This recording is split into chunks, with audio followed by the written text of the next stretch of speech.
Hey guys, tonight we step into the smouldering ruins of a kingdom that forgot how to kneel. You can smell the ash on the wind, feel the weight of a crown that's more burden than blessing, and hear the distant murmur of lords who'd rather see a throne empty than share its power. You probably won't survive this kind of political tightrope walk. But hey, that's why we're just watching from the cozy sidelines, right? So, before you get comfortable, take a moment to like the video and subscribe, but only if you genuinely enjoy what I do here. Drop a comment with your location and local time. I love knowing who's drifting off with me across the globe. Now, dim the lights, maybe turn on a fan for that soft background hum, and let's ease into tonight's journey together. You trudge through the shattered grand hall of Nocturna's palace, boots crunching over glass and fallen tapestries that once depicted glorious victories. The air is thick with the scent of old smoke and newer fear. Meryn stands before you, shoulders straight. Despite the trembling in her hands, you can almost feel through the air between you. She's not wearing the ceremonial robes yet, just a simple dark tunic, sleeves rolled to the elbows, as if practicality might armor her better than silk. Around her, the remnants of the royal court cluster like nervous birds, eyes darting to the high windows where torchlight flickers from the city below. Rival lords are circling you, remember, not metaphorically, literally. You can hear the distant clatter of armored horses on cobblestone, the low murmur of banners being raised in districts that no longer swear allegiance to this crown. You shift your weight and the floorboard creaks, a sound too loud in the hushed tension. Meryn doesn't flinch. She's staring at the throne itself, that monstrous thing of blackwood and silver inlay, its back carved with the intertwined serpents of Nocturna's founding myth. It looks less like a seat of power and more like a predator waiting to swallow whoever dares sit. Historians still argue whether the original throne was designed to intimidate subjects or to remind rulers of the weight they carried. Honestly, looking at it now, you'd say it does both with enthusiastic cruelty. A mainstream historical fact whispers in your mind. In medieval succession crises, the physical act of claiming a throne, touching it, sitting upon it, was often more important than any written decree. Symbolism over paperwork, you muse, which is either deeply poetic or wildly inefficient depending on your perspective. Meryn takes a step forward, then another. The court holds its breath. You notice a flicker of movement in the shadowed archway to your left. A guard? A spy? Doesn't matter. In this room, everyone is both.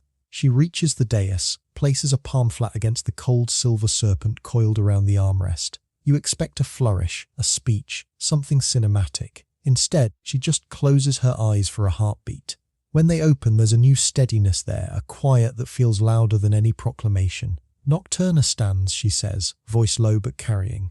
With me or without me. But it stands.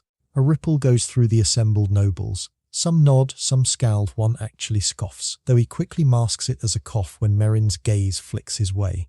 You almost smile, almost, because you know and she knows that words alone won't hold this fractured realm. The real work begins now. The alliances to forge, the betrayals to anticipate, the impossible choices waiting just beyond these crumbling walls. And speaking of impossible choices, did you know that in some ancient coronation rituals, the new ruler was required to stand barefoot on a mixture of soil from every province? A quirky fringe tidbit, sure, but also a pretty powerful reminder that leadership means feeling every inch of the land you're responsible for. Meryn's bare feet on this cold stone dais feel like a modern echo of that tradition, whether she intended it or not. You glance toward the great doors at the hall's end. They're barred, but you can hear the muffled sounds of the city beyond, shouts, the occasional clash of metal, the distant wail of a siren. It's a soundtrack of uncertainty. Meryn turns from the throne and faces the room. We have 3 days, she announces, before the Council of Lords convenes to discuss the succession. The way she says discuss makes it clear she knows exactly what that means. A polite word for a knife fight in a velvet room. You feel a pang of sympathy for her.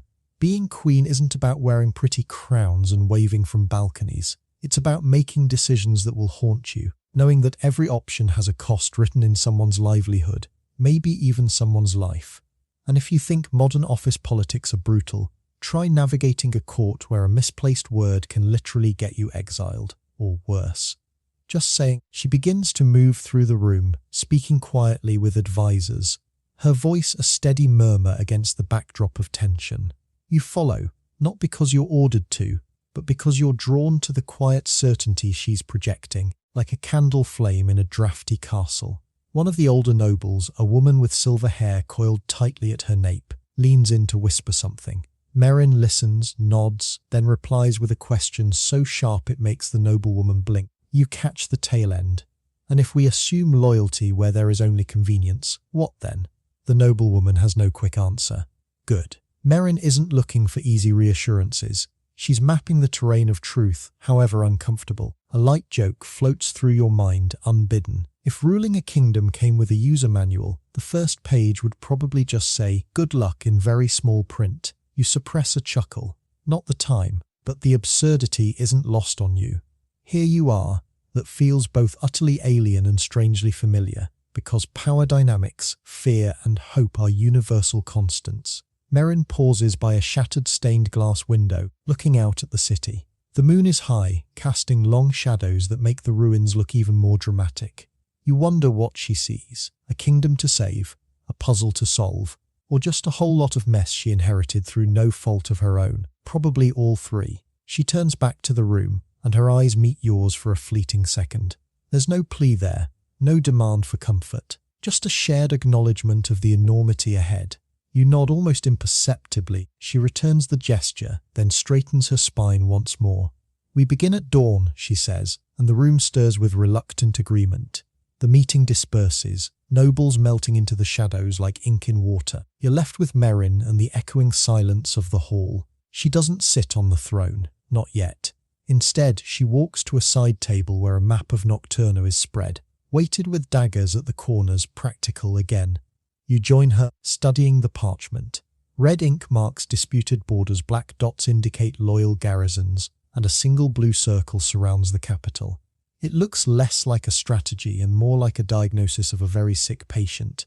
Another light joke: if kingdoms had health apps, Nocturna's would be flashing critical in all caps. You bite back the smile, focus. Meryn traces a route with her finger, murmuring about supply lines and messenger birds. You listen, absorbing the details, the weight of each decision settling over you like the fine ash that still drifts through the broken windows. This is where history is made, you realize.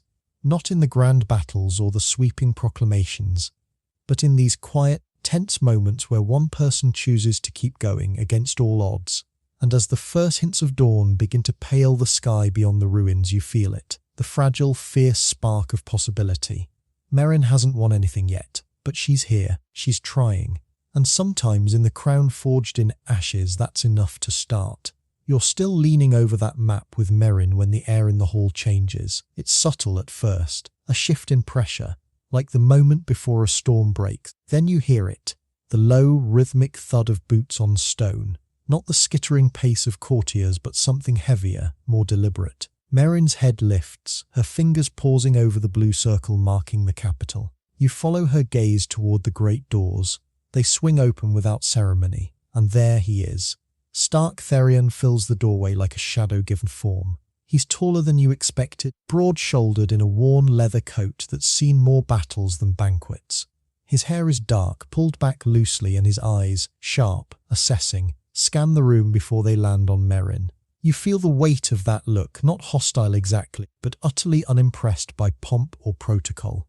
Behind him, a handful of his pack stand in loose formation, moving with a quiet synchronicity that speaks of training, of trust, of a different kind of order than the fractious nobility you've been navigating. Historians still argue whether the Therion pack's reputation for ruthlessness was earned through necessity or cultivated as a strategic deterrent.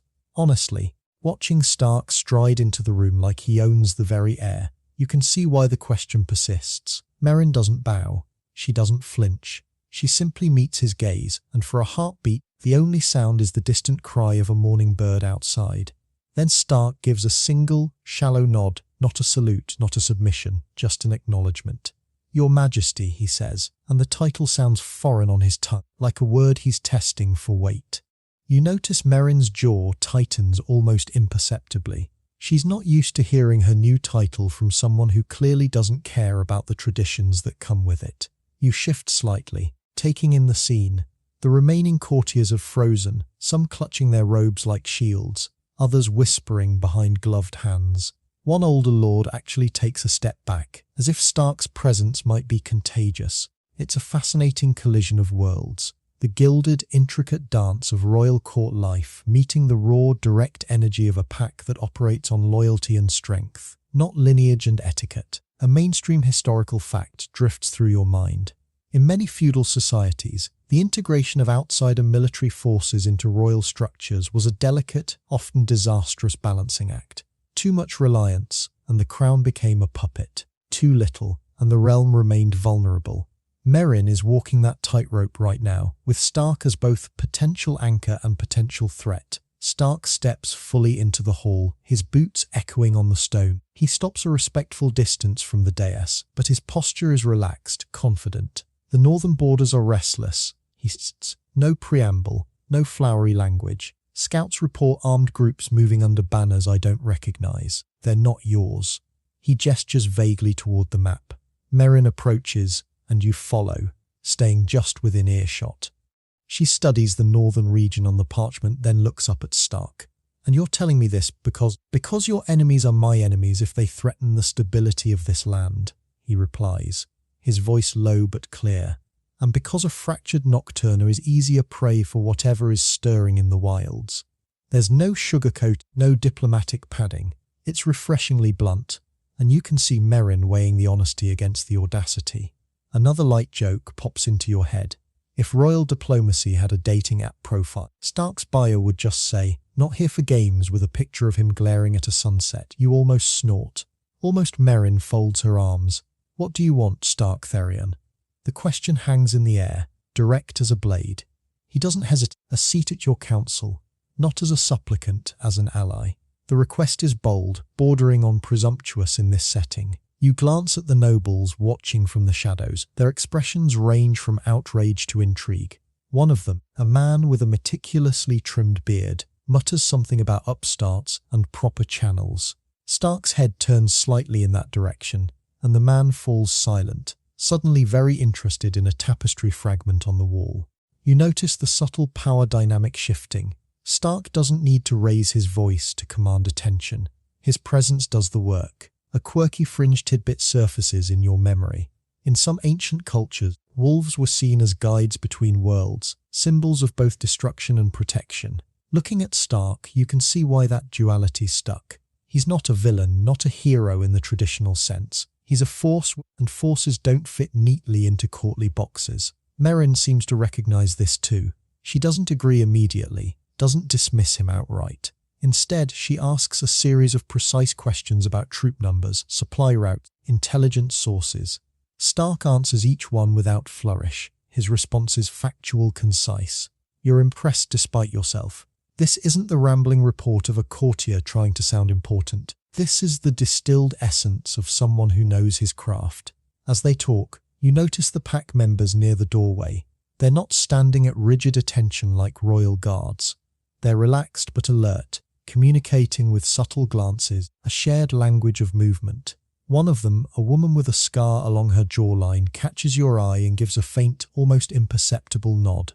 You return it, feeling a strange sense of camaraderie. In a room full of hidden agendas, their straightforwardness is oddly comforting. Another light joke. If court intrigue were a board game, the pack would be the players who just flip the table and say, "Let's solve this the fun way." You bite back a smile. Focus. Meryn and Stark's conversation reaches a temporary lull. She studies him for a long moment, then nods slowly. "We'll discuss terms, privately, tomorrow." It's not a yes, but it's not a no. It's a door left ajar. Stark accepts this with another of those shallow nods. "Dawn," he agrees and turns to leave. As he passes you, you catch a faint scent of pine and steel, of open roads and cold nights. It's a stark contrast to the perfumed air of the court. He pauses just for a second, and his eyes meet yours again. There's a flicker of something there, curiosity maybe, or just assessment, before he moves on. His pack falling in behind him like shadows detaching from the walls. The hall seems quieter after they leave, the tension shifting from immediate threat to contemplative uncertainty. Meryn exhales softly, a sound you only hear because you're standing close. Well, she murmurs, more to herself than to you. That just complicated everything. You can't help but agree. Stark Therion isn't just another noble vying for influence. He represents a different paradigm, a different set of rules. Integrating that into the fragile ecosystem of Nocturna's court will be like trying to weave steel thread into silk. Possible, but with careful handling or it all tears. You glance back at the map, at the northern borders Stark mentioned. The red ink marking disputed territories seems to pulse under the morning light filtering through the broken windows. Meryn traces the line with her finger again, her expression thoughtful. He's not wrong, she says quietly, about the threat or about the need for allies. But you hear the unspoken caveat. Trusting an outsider, especially one with his own power base, is a risk that could backfire spectacularly. And in a kingdom already on the brink, spectacular backfires tend to be, well, spectacularly bad. A final light joke drifts through your mind as you watch Meryn ponder. If leadership came with a warning label, it would probably say, may contain sudden appearances of intense alphas. Handle with caution and a good contingency plan. You suppress the chuckle. The dawn is fully here now, painting the ruins in soft gold and long shadows. The city stirs below, unaware of the delicate negotiations happening in this shattered hall. Meryn straightens, her resolve hardening once more. We have work to do, she says, and you nod, falling into step beside her as she moves toward the next challenge. The Alpha's shadow has fallen across Nocturna's court. Now you both have to figure out whether it will bring protection or eclipse the light entirely.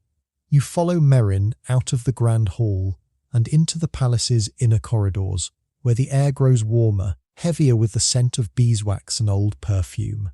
The walls here are lined with tapestries depicting Nocturna's golden age. Hunts, harvests, coronations, all rendered in threads that still shimmer despite the dust of neglect. But the beauty feels like a veneer now, a pretty mask over the rot beneath.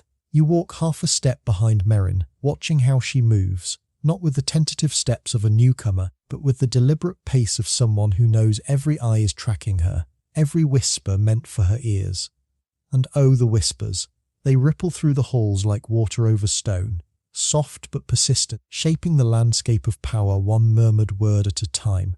A courtier approaches, a woman in emerald silk, smile wide enough to show perfect teeth. Your Majesty, she purrs, dipping into a curtsy that's just a fraction too deep to be genuine. Such a trying morning. Might I offer you some tea? My personal blend, with lavender from the southern gardens. Meryn accepts with a gracious nod, but you notice her fingers don't relax around the cup when it's pressed into her hand. She takes a sip, compliments the flavour and moves on. Poison? You murmur, barely audible. Meryn's lips twitch, probably not. But the gesture? That's the real test. Accept too eagerly, and you seem desperate. Refuse, and you insult. It's a dance where every step could be a misstep. You nod slowly. Court life, you're learning, is less about grand declarations and more about navigating a minefield of micro-interactions. A mainstream historical fact floats to mind. In the court of Louis XIV at Versailles, nobles competed for the honour of handing the king his shirt, a seemingly trivial task that actually granted immense influence. Proximity was power, and every ritual was a battleground. Nocturna's court isn't so different, just less lace and more latent hostility. You turn a corner into a narrower gallery, where portraits of past rulers line the walls. Their eyes seem to follow you, judging, comparing. A queen with a stern expression and a crown that looks uncomfortably heavy. Eleanor the Unbending, she murmurs, ruled for 40 years, never married, never compromised. You study the painting. The queen's gaze is direct, unflinching. Did it work, you ask? Meryn is quiet for a moment. She kept the throne, lost everything else. The words hang between you, a cautionary tale painted in oil and time. Historians still argue whether Eleanor's isolation was a strategic choice or a tragic consequence of her principles. Honestly, looking at her stern face, you wonder if she ever had a moment to just breathe. Another light joke drifts through your mind. If royal portraits came with Yelp reviews, Eleanor's would probably say, "Great leadership, 10/10 would not recommend for work-life balance." You suppress a smile.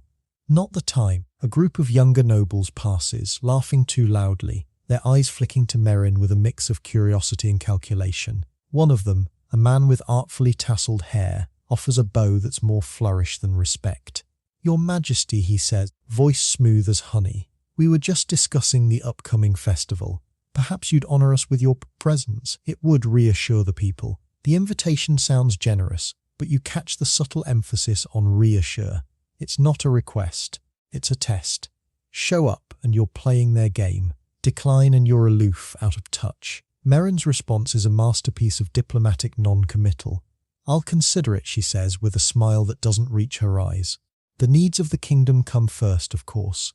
The noble bows again, satisfied with the ambiguity, and moves on. You exhale softly. "He wanted you to commit," you observe. Meryn nods.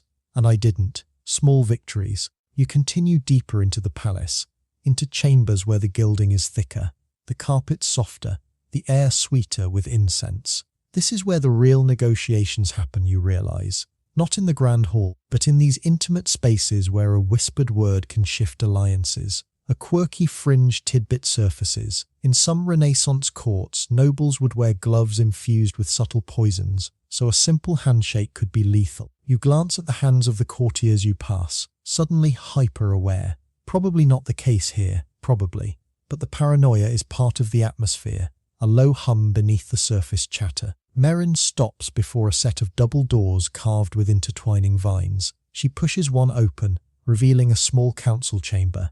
Inside, a handful of advisors wait, their expressions ranging from earnest to inscrutable. You take a seat against the wall, blending into the shadows as Meryn takes the head of the table.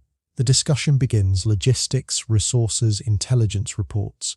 But you notice how each advisor frames their input. One emphasizes caution, another aggression, a third diplomacy. Each perspective is valid, each has merit, but each also serves a hidden agenda. You watch Meryn listen, absorb, question. She doesn't commit to any one path yet. She's gathering data, reading the room. Another light joke pops up. If court meetings had a bingo card, squares would include veiled threat, flattery with ulterior motive, and someone subtly checking their reflection in a polished spoon.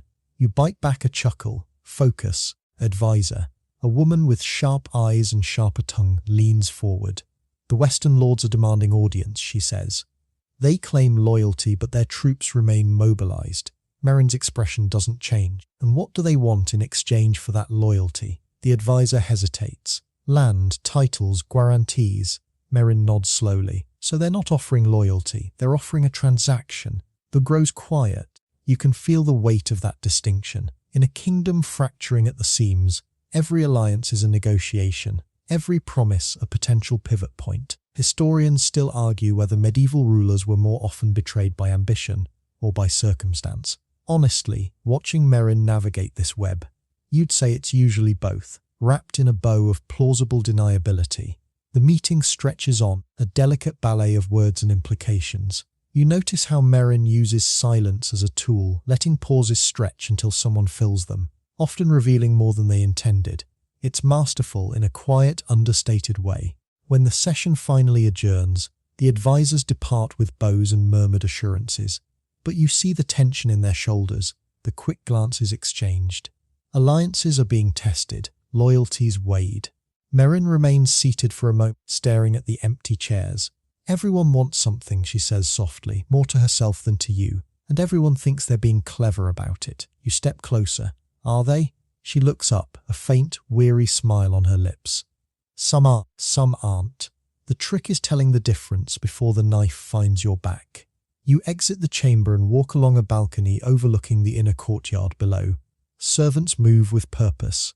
Gardens lie in careful disarray, and the distant sounds of the city drift up like a muted chorus. The contrast is striking. The ordered beauty of the palace grounds against the chaotically of the kingdom beyond. Meryn leans against the stone railing, her gaze distant. "Do you ever wonder," she asks quietly, "if any of this matters? If one person, one decision, can actually change the course of things?" You consider the question. It's heavy, existential, the kind that keeps rulers awake at night.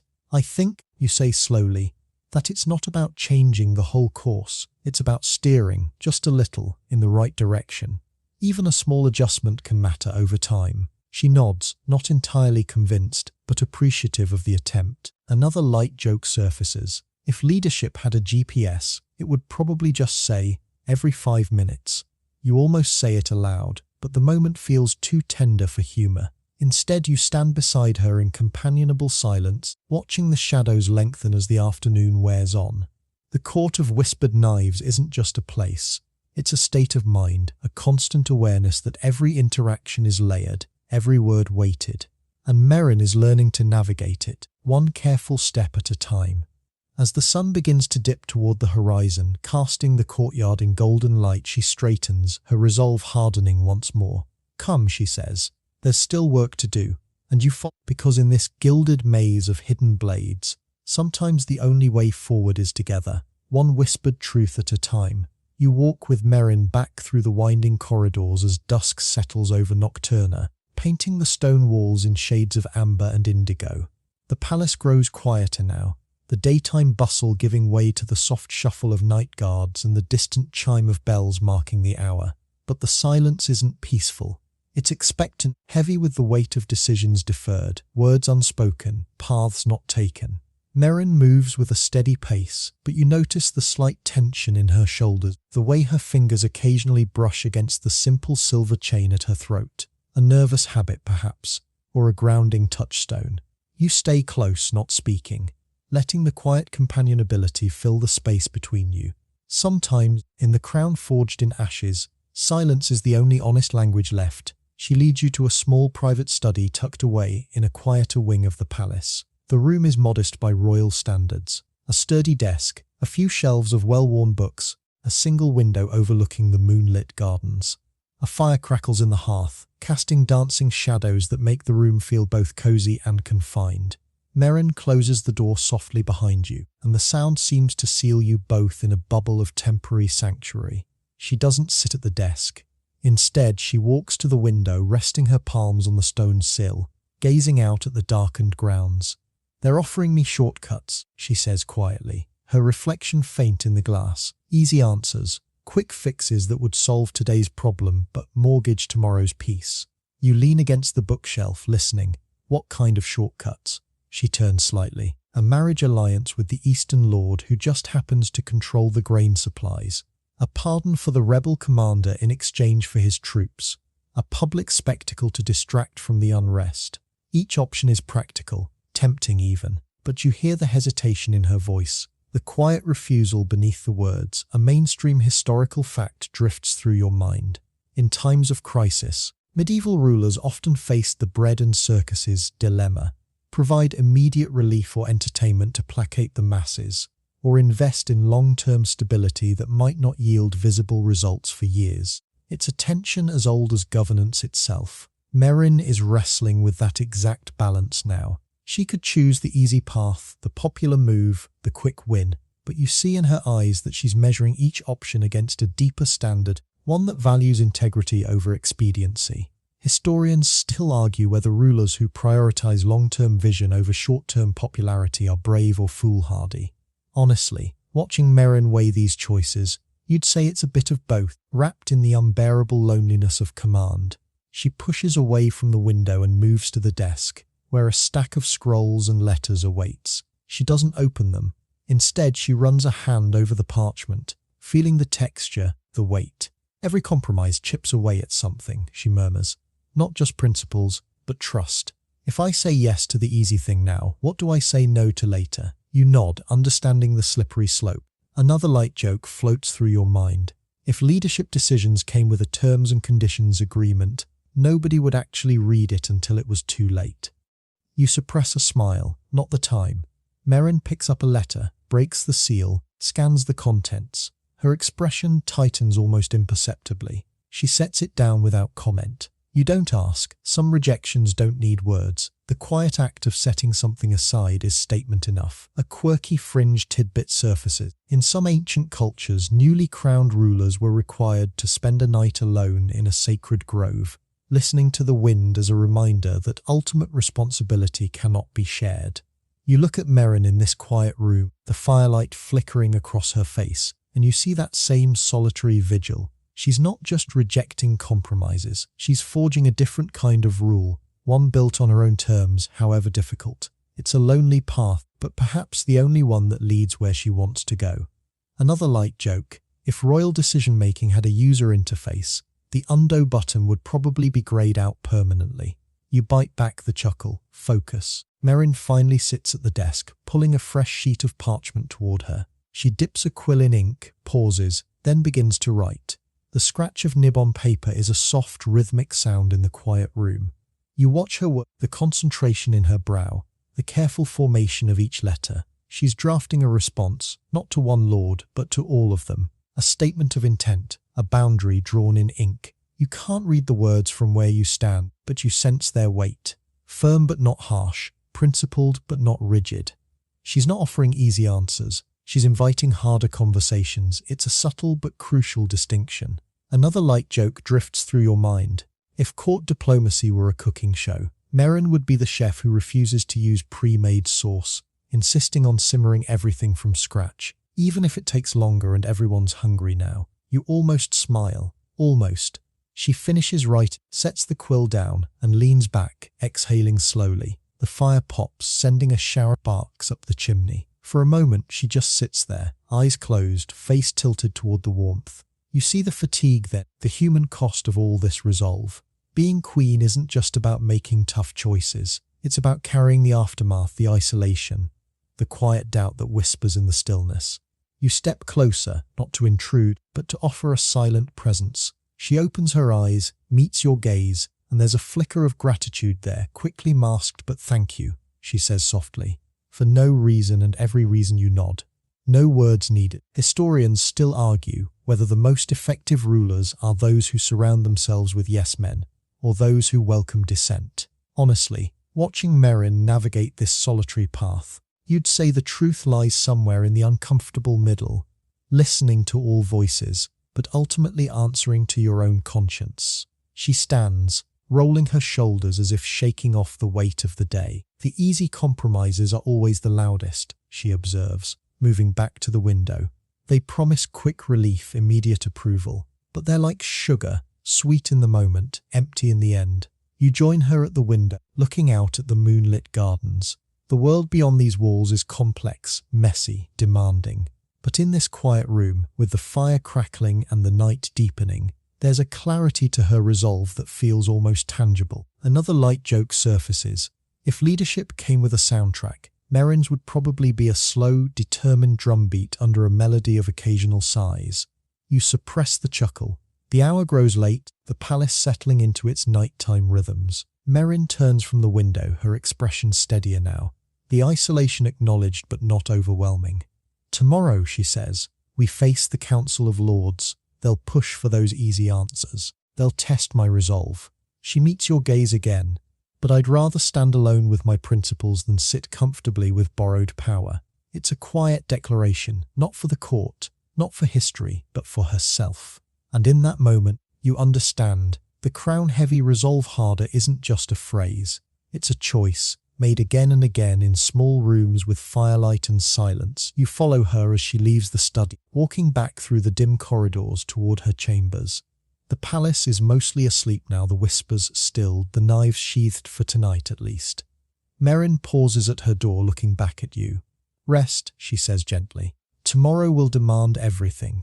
You nod, watching as she slips inside, the door closing softly behind her. You stand there for a moment in the quiet hall, the weight of her solitude lingering in the air. But there's strength in it too, a quiet fortitude that feels like a beacon in the darkness. As you make your way to your own quarters, the moon casting long shadows on the stone floor, you carry that image with you. A queen, alone but unbroken, choosing the harder path because it's the true one. And in the crown forged in ashes, sometimes that's the only light that matters.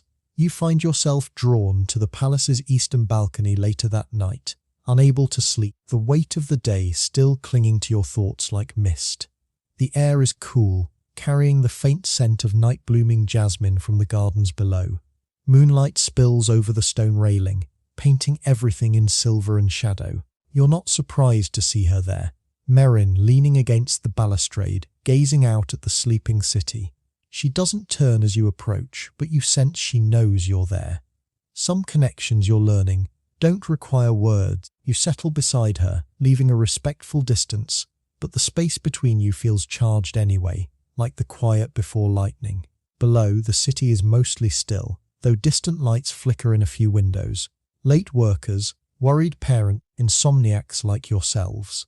The silence isn't empty. It's full of unspoken questions, unresolved tensions, the quiet hum of a kingdom holding its breath. Meryn speaks first, her voice soft against the night. "He's different," she says, "not looking at you. Stark, he doesn't play the game. Or if he does, he's playing a different one entirely." You nod, caught where every gesture is calculated. Stark's directness is both refreshing and destabilizing. A mainstream historical fact drifts to mind. In medieval Europe, royal marriages were often political tools, but occasionally, genuine affections sparked between unlikely partners, like Eleanor of Aquitaine and Henry II, whose passionate, tumultuous relationship reshaped kingdoms. Historians still argue whether such personal bonds strengthened or weakened their political alliances. Honestly, watching Meryn ponder Stark, you'd say the question is as relevant now as it was then. A faint sound catches your attention, the soft pad of footsteps on stone. You both turn just as Stark emerges from the shadowed archway leading to the gardens. He's not in his leather coat now, just a simple dark tunic, sleeves rolled to his elbows. He stops when he sees you both, a flicker of surprise crossing his features before his expression settles into its usual calm assessment. "Your Majesty," he says with a shallow nod. "I didn't mean to intrude." Meryn waves a hand, a gesture that's both dismissal and invitation. "The balcony is large enough for all of us," she replies, and there's a subtle warmth in her tone you haven't heard before. Stark moves to the other side of the railing, leaning against it, his gaze following hers out over the city. The three of you stand in comfortable silence, watching the moon trace its path across the sky. You notice the subtle shifts in posture, the unspoken awareness. Meryn's shoulders are less rigid than usual. Stark's usual guarded stance has softened just a fraction. It's not overt, not dramatic, just the quiet recognition of two strong wills finding unexpected common ground. Another light joke floats through your mind. If Royal Alpha Encounters had a rom-com soundtrack, this scene would probably feature a gentle acoustic guitar and a lot of meaningful glances. You suppress a smile. Not the type, but the tension is there, undeniable, a current running beneath the surface of the night. A quirky fringe tidbit surfaces. In some ancient folklore, wolves were believed to howl at the moon not out of loneliness, but to synchronize their pack's rhythms with the celestial cycles, a reminder that even the wildest creatures seek harmony with something greater. Looking at Stark beside Meryn under that same moon, you see a parallel. Two leaders, each bound to their own kind, finding a moment of synchronicity in the chaos. Meryn breaks the silence. "The council meets at noon tomorrow," she says, her voice low. "They'll expect concessions." Stark's jaw tightens almost imperceptibly. "And will you give them?" She turns to look at him then, really look, and you see the spark of challenge in her eyes. "What would you do, Stark Therion, if the throne were yours?" He meets her gaze unflinching. "I wouldn't ask the wolves to negotiate with the sheep." The statement is blunt, almost provocative, but there's no malice in it, just a different perspective forged in a different world. Meryn's lips curve in the faintest hint of a smile. "And what if the sheep have teeth they've been hiding?" Stark's expression shifts, a flicker of admiration there before he masks it. "Then they're not sheep," he replies quietly, and the hunt just got interesting. You watch the exchange, feeling the pull between them like a tangible thing. It's not just attraction, though that's there, a subtle undercurrent in the way they stand close, the way their voices soften when addressing each other. It's recognition. Two people who understand the weight of leadership, the loneliness of command, the constant calculation of risk and reward. Historians still argue whether the most powerful partnerships in history were built on love, strategy, or a bit of both. Honestly, witnessing this moment under the moon, you'd say it's impossible to untangle the threads. Another light joke drifts through your mind. If political alliances had dating profiles, Meryn and Stark's would probably say, seeking someone who understands the burden of command. Must be okay with occasional existential crises and midnight balcony conversations. You bite back a chuckle. Focus. A cool breeze rustles the jasmine of vines, carrying the scent of earth and night flowers. Meryn shivers slightly, and without thinking, Stark shrugs off the light cloak he's wearing and offers it to her. It's a small gesture, but in the language of this court, where every action is weighted, it speaks volumes. Meryn hesitates for just a heartbeat, then accepts it, wrapping it around her shoulders. The fabric is soft, worn, carrying the faint scent of pine and wood smoke that seems uniquely him.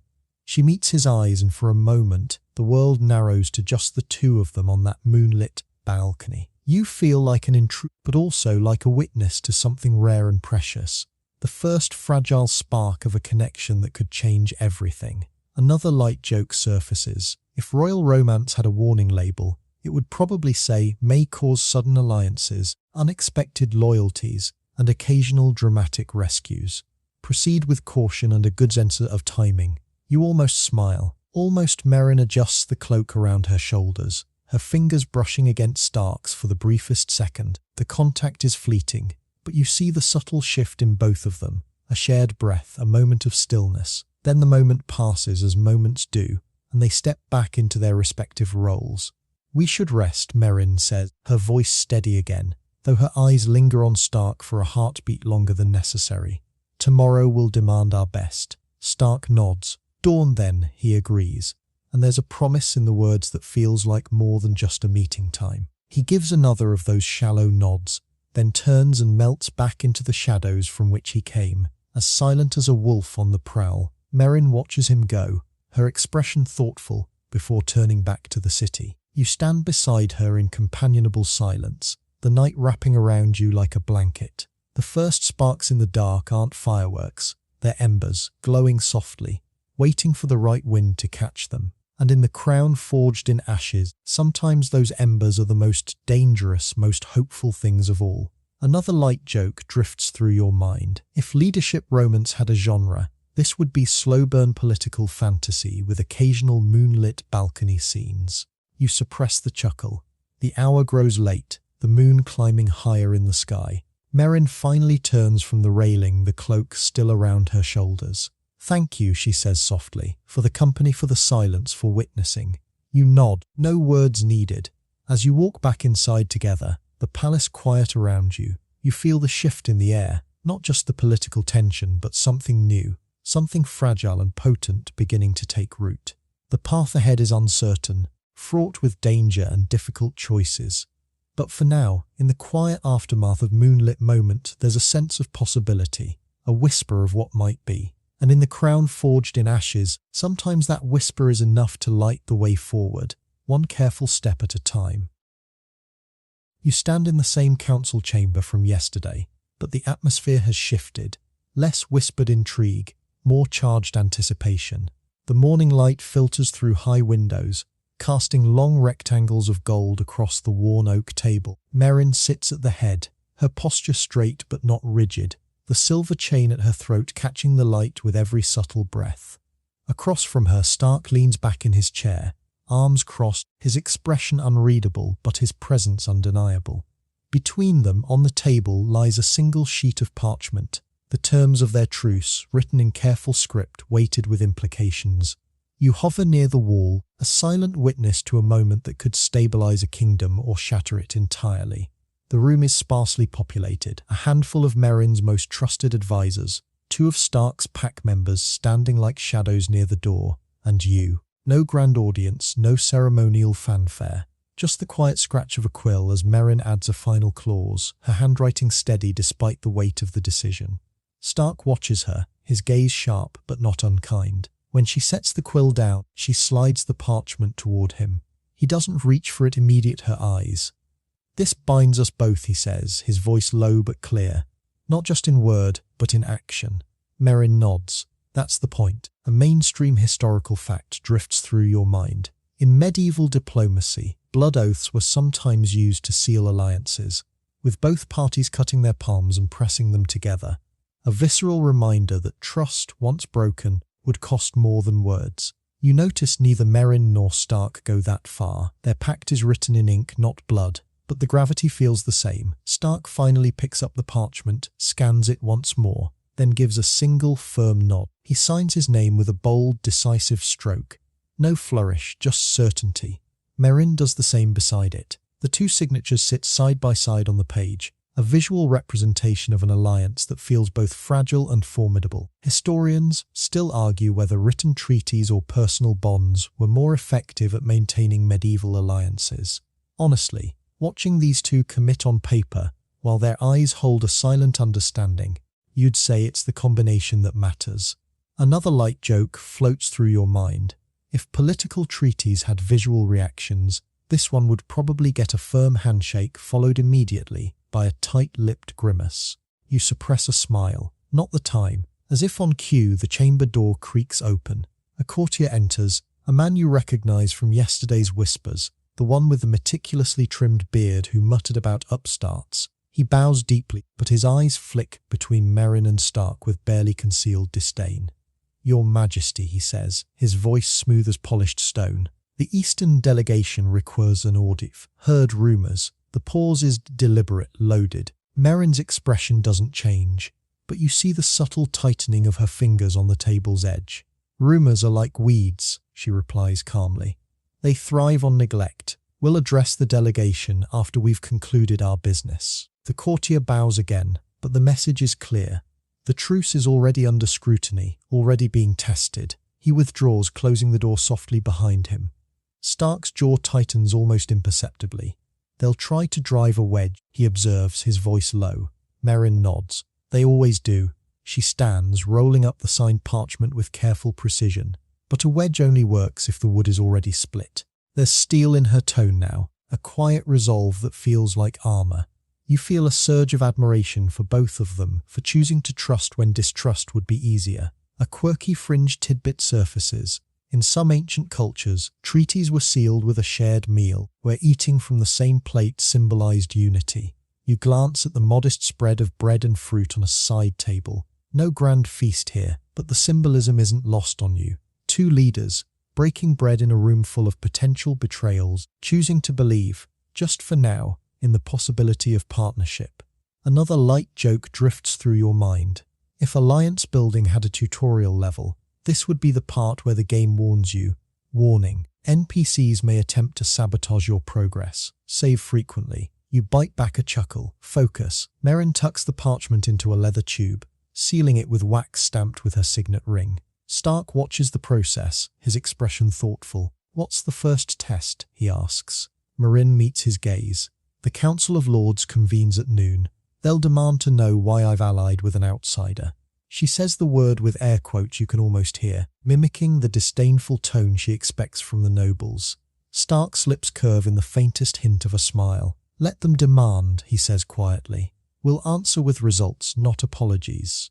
You notice the subtle shift in the room's energy. The pact is signed, but the real work begins now, defending it, nurturing it, proving its worth in a court that thrives on skepticism. Historians still argue whether the most successful alliances in history were built on mutual benefit or mutual desperation. Honestly, watching Meryn and Stark prepare to face their critics side by side, you'd say it's a bit of both, wrapped in a shared determination to see Nocturna survive. Another light joke surfaces. If political partnerships had a user manual, the first page would probably say, "Step 1, ignore the haters. Step 2, actually, seriously, ignore them." You almost smile. Almost Meryn moves to the window, looking out at the palace courtyard where servants move with purpose, where banners flutter in the breeze. "They'll say you're a threat," she murmurs, more to herself than to anyone, "that your pack undermines royal authority." Stark joins her at the window, his reflection appearing beside hers in the glass.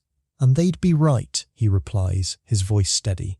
"I am a threat to anyone who threatens what's mine." The words hang in the air, not a boast, but a fact. Meryn turns to look at him, really look, and you see the flicker of understanding in her eyes.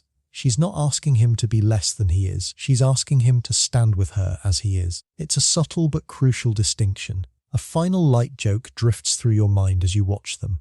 If Royal Alpha Alliances had a genre tag, this would be enemies to allies too. Well, we'll see.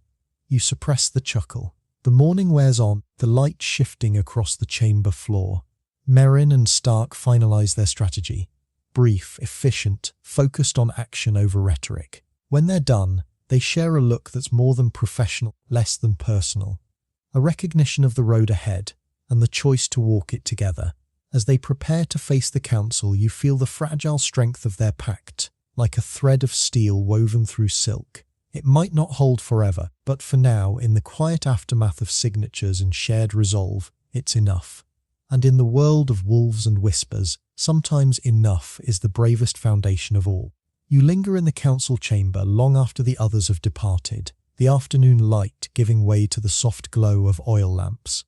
The signed pact rests safely in Meryn's study now, but its weight still hangs in the air, a silent third presence in the room. Meryn stands by the table, tracing the edge of a map with her finger, her brow furrowed in concentration. Stark leans against the far wall, arms crossed, watching her with that quiet intensity that feels less like scrutiny and more like attention. You settle into a chair near the hearth, content to be a silent observer, as the two of them shift from formal alliance to something more fluid, more human. The discussion starts tactically, border patrols, supply routes, intelligence sharing. But you notice how the tone softens as the evening deepens. Meryn asks a question about pact communication methods. Stark explains with a patience that surprises you, using simple analogies to bridge the gap between royal military structure and pact dynamics. Think of it like a network of whispers, he says, his voice low in the lamplight. One wolf hears, the next knows, and the message travels faster than any rider. Meryn nods, genuinely intrigued. So you don't rely on written orders, not when the wind can carry a scent farther than a scroll can travel. There's a quiet admiration in her expression, and you catch the faintest smile tugging at Stark's lips. A mainstream historical fact drifts through your mind. In medieval warfare, messenger pigeons were often more reliable than human couriers, able to navigate terrain and avoid ambushes that would delay a rider. You wonder if Stark's pack has their own version of that, some natural instinctive system that outpaces traditional methods. Historians still argue whether technological advantage or adaptive strategy mattered more in pre-modern conflicts. Honestly, watching these two blend their approaches, you'd say the winners were always those who could borrow the best from both worlds. A quirky fringe tidbit surfaces. In some ancient military traditions, commanders would share a cup of wine before battle, not just for camaraderie, but to ensure neither had poisoned the other. A literal taste of trust. You glance at the modest pitcher of water on the table between them. No ceremonial cup here, but the symbolism isn't lost on you. Two leaders sharing a quiet moment of strategy, choosing to believe in each other's intentions, if only for tonight. Another light joke floats through your mind. If military planning had a dating app profile, this scene would probably say, looking for someone who understands flanking maneuvers and appreciates a good tactical retreat. Must be okay with occasional midnight strategy sessions.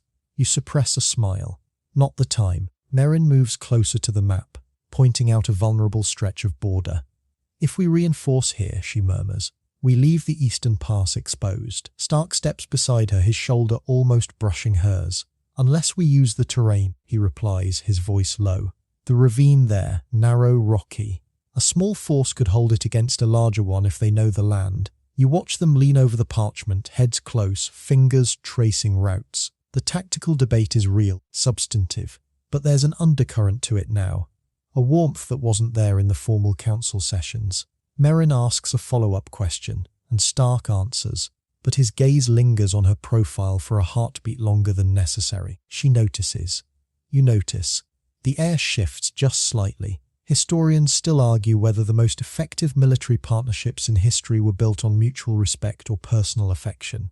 Honestly, watching these two navigate both strategy and subtle attraction, you'd say it's impossible to separate the threads. Another light joke drifts through your mind. If war councils had background music, this one would probably feature a soft, hopeful melody with just a hint of romantic tension. You bite back a chuckle. Focus. Meryn straightens, putting a fraction more distance between them, but the moment isn't broken, just paused. We'd need scouts who know the ravine, her voice steady but softer now. Stark nods. I have wolves who've run those hills. The word wolves hangs in the air, a reminder of the different worlds they represent. Yet here they are, finding common ground over a map in a lamplit room. A cool draft whispers through the chamber, rustling the papers on the table. Meryn shivers slightly, and without fanfare, Stark shrugs off his outer layer, a simple worn vest. and offers it to her. It's not a grand gesture, but in the quiet intimacy of the moment, it speaks volumes. Meryn hesitates for just a heartbeat, then accepts it, slipping it over her shoulders. The fabric is soft from wear, carrying the faint scent of pine and open air that seems uniquely him. She meets his eyes, and for a moment, the strategy, the politics, the weight of the crown, all of it's into the background. Another light joke surfaces. If tactical partnerships had a user interface, this would be the moment where the trust meter quietly fills up by 10%. You almost smile. Almost. Meryn adjusts the vest, her fingers brushing against his as she does. The contact is fleeting, but you see the subtle shift in both of them. A shared breath, a moment of stillness. Then she steps back, clearing her throat softly. "We should finalize the patrol rotations," she says, her voice regaining its professional edge, though her cheeks hold the faintest hint of color. Stark nods, the moment passing but not forgotten. They return to the map, but the energy has changed. The debates are still sharp, the decisions still weighty, but there's a new ease between them, a comfort that feels earned, not assumed. You notice how they listen to each other now, not just to the words, but to the pauses, the unspoken implications. When Meryn suggests a diplomatic approach to a border clan, Stark doesn't dismiss it as naive. He considers it, then offers a modification that blends her diplomacy with his pragmatism. When Stark proposes a bold, risky maneuver, Meryn doesn't reject it out of caution. She asks the right questions, helping him refine it into something both daring and defensible. It's a dance of minds, of strategies, of two strong wills learning to move in sync. A mainstream historical fact drifts to mind. In the Renaissance, some of the most successful military campaigns were led by partnerships that combined political acumen with battlefield expertise, like the Duke of Urbino and his advisors, who balanced diplomacy with decisive action. You see that same balance forming here in this quiet chamber, under the soft glow of lamplight. Another light joke floats through your mind. If leadership duos had a genre tag, this would be strategic slow burn, with occasional lingering glances. You suppress the chuckle. The night deepens outside the chamber windows, the palace settling into its nighttime rhythms. Meryn and Stark finalize their plans, their voices growing softer as the hour grows late. When they're done, they share a look that's more than professional, less than personal, a recognition of the connection that's formed, and the careful choice to nurture it without rushing it. As they prepare to part ways for the night, you feel the quiet strength of what's building between them.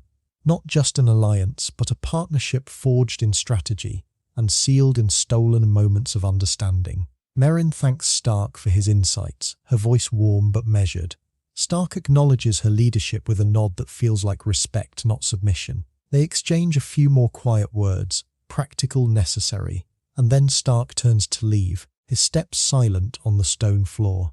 At the door he pauses, glancing, he says, using her name without title for the first time. She meets his gaze, a faint smile touching her lips. "You too, Stark." He nods once more, then melts into the shadowed corridor beyond. Meryn stands there for a moment after he's gone, her hand resting lightly on the table. Then she turns to you, the weariness of the day finally showing in her eyes. "Come," she says softly, "let's get some rest. Tomorrow will demand everything." You nod, falling into step beside her as you leave the chamber. The corridor is quiet, the palace asleep around you, but the air feels different now, charged with possibility, with the quiet promise of what might grow from these midnight strategies and stolen breaths. And in the world of wolves and whispers, sometimes the most powerful alliances are built not in grand halls, but in quiet rooms where two people choose to listen, to trust, to hope. You walk with Meryn through the palace's western wing at dawn, where the morning light slants through narrow windows onto stone floors worn smooth by centuries of boots. The air smells of oil, leather, and the faint metallic tang of weapon polish, a scent that speaks of preparation, of readiness, of the quiet tension before change. Today marks the first formal integration of Stark's pack into Nocturna's military structure, and you can feel the weight of it in every step. Meryn moves with purpose, her expression calm but alert, while Stark walks beside her, his presence a steady anchor in the swirling uncertainty. You follow half a step behind, witnessing a delicate dance of trust and tradition that could either strengthen the realm or tear it further apart. The training yard is already bustling when you arrive.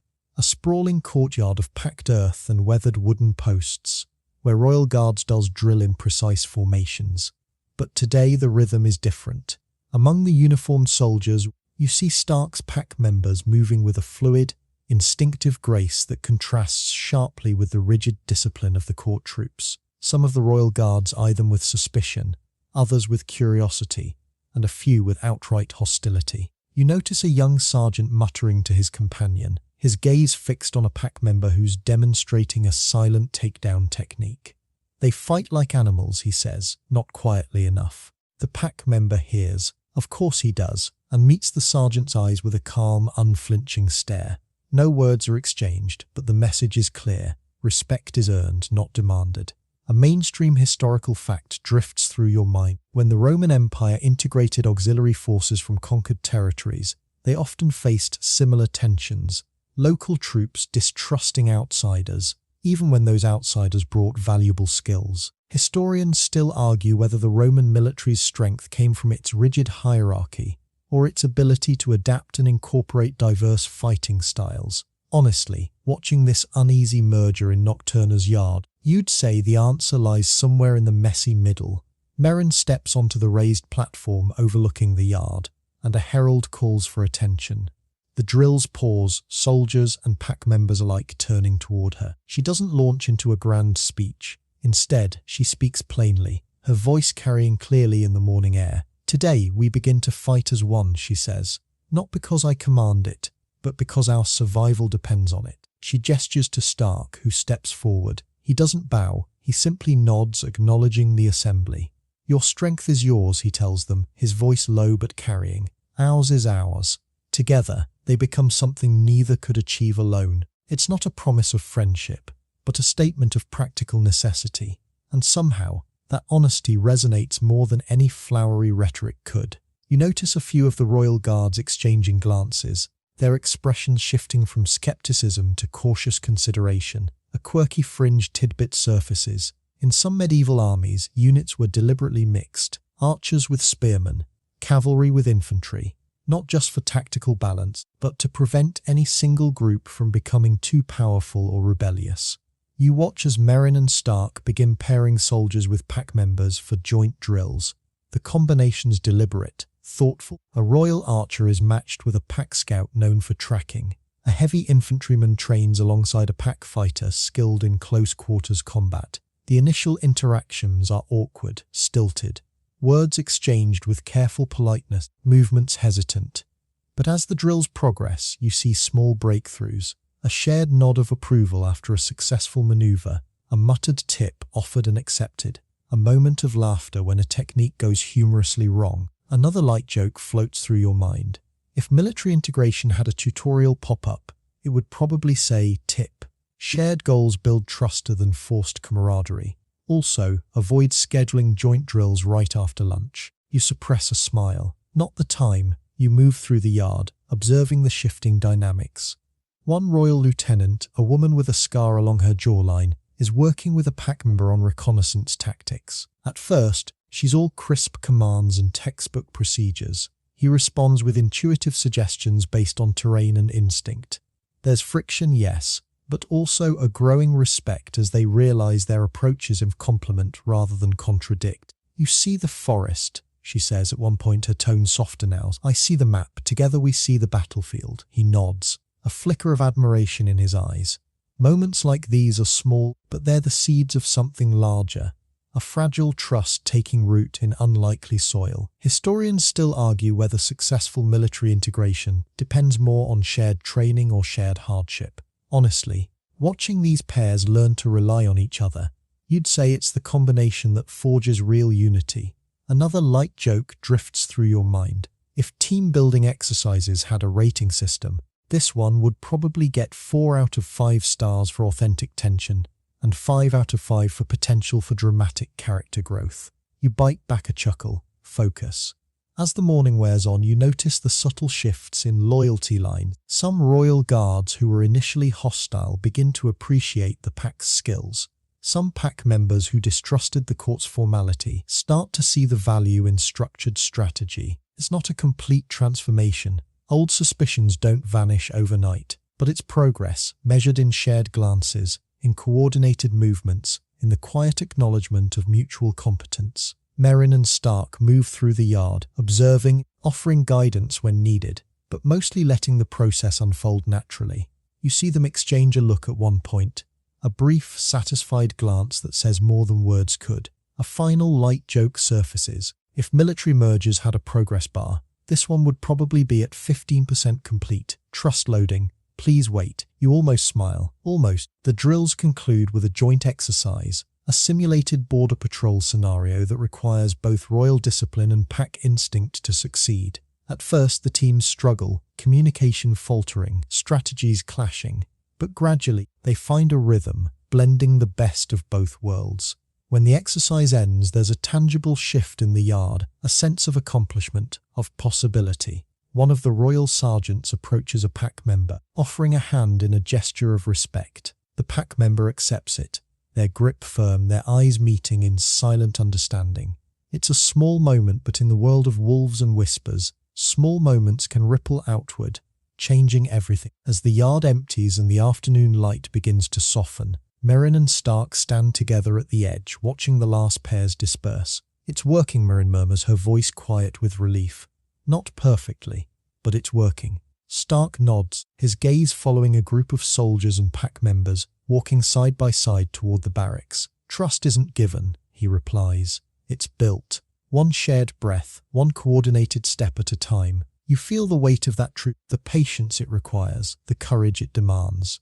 Another light joke drifts through your mind. If leadership had a progress report, today's entry would probably say integration, ongoing morale cautiously optimistic, coffee consumption significantly elevated.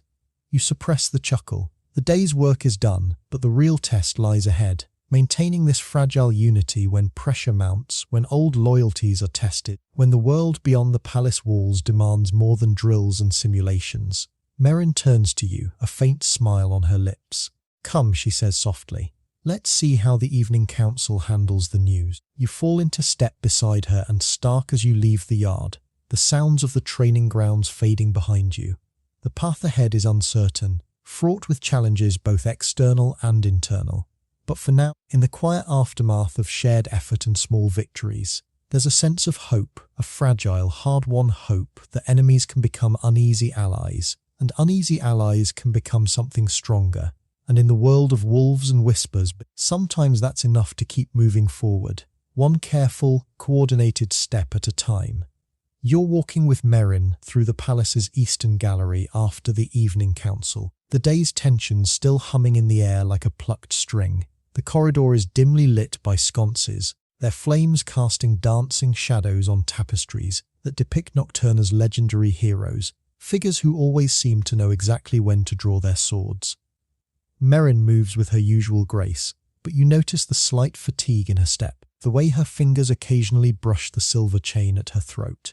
Stark walks a few paces behind, not out of formality but out of habit, his senses attuned to every shift in the air, every faint sound that doesn't belong. You've grown used to his presence, to the quiet vigilance he brings.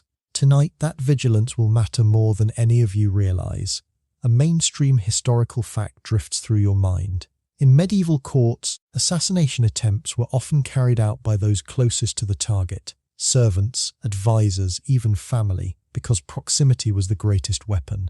You glance at the shadows pooling in the alcoves ahead, suddenly hyper-aware. Meryn pauses to examine a tapestry, her back to a narrow archway that leads to the servants' quarters. It's a harmless moment, a brief respite, but Stark's posture changes instantly, a subtle tension in his shoulders, a slight tilt of his head. You follow his gaze just as a figure detaches from the shadows, a blade glinting in the low light.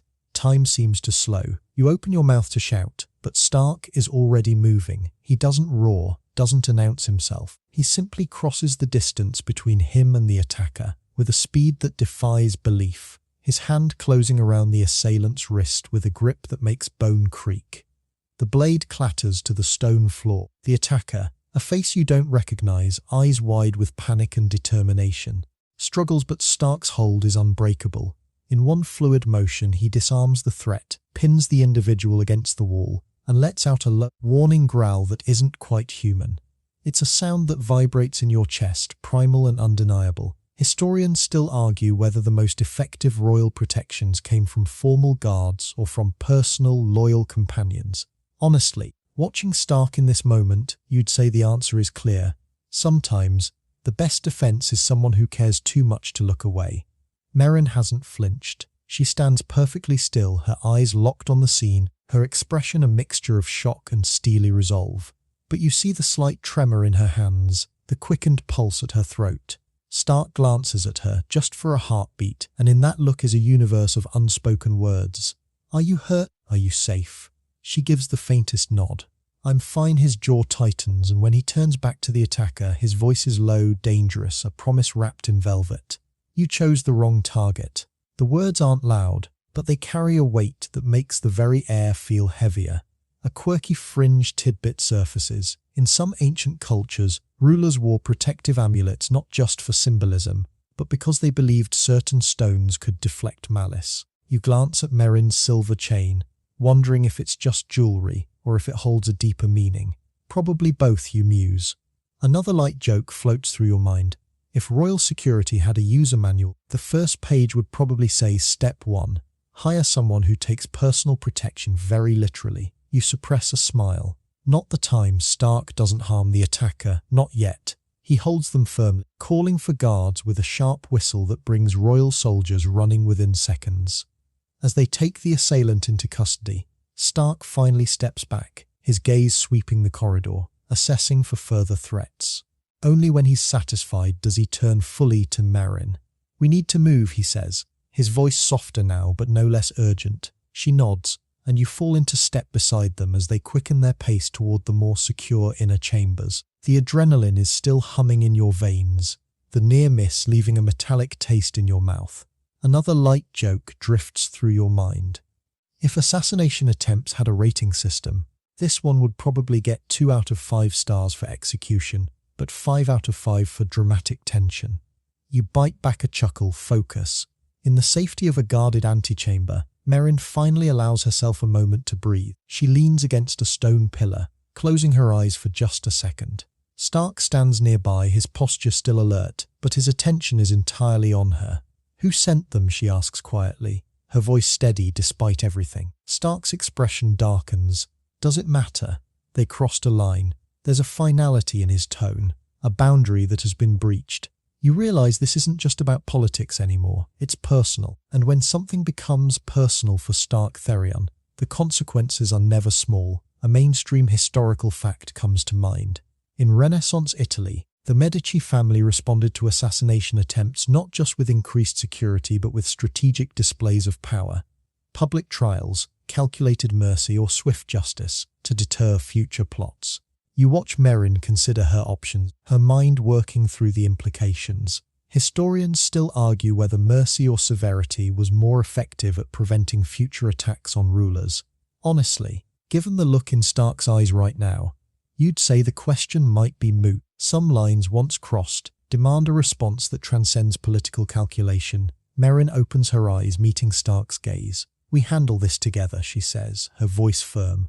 No rash actions, no unnecessary bloodshed. Stark holds her look for a long moment, then nods slowly. Your call, he replies, but you hear the unspoken caveat. But if they come for you again, all bets are off. It's a compromise, but one built on mutual respect. Another light joke surfaces. If leadership crisis management had a flowchart, this branch would probably say, if assassination attempt occurs, 1.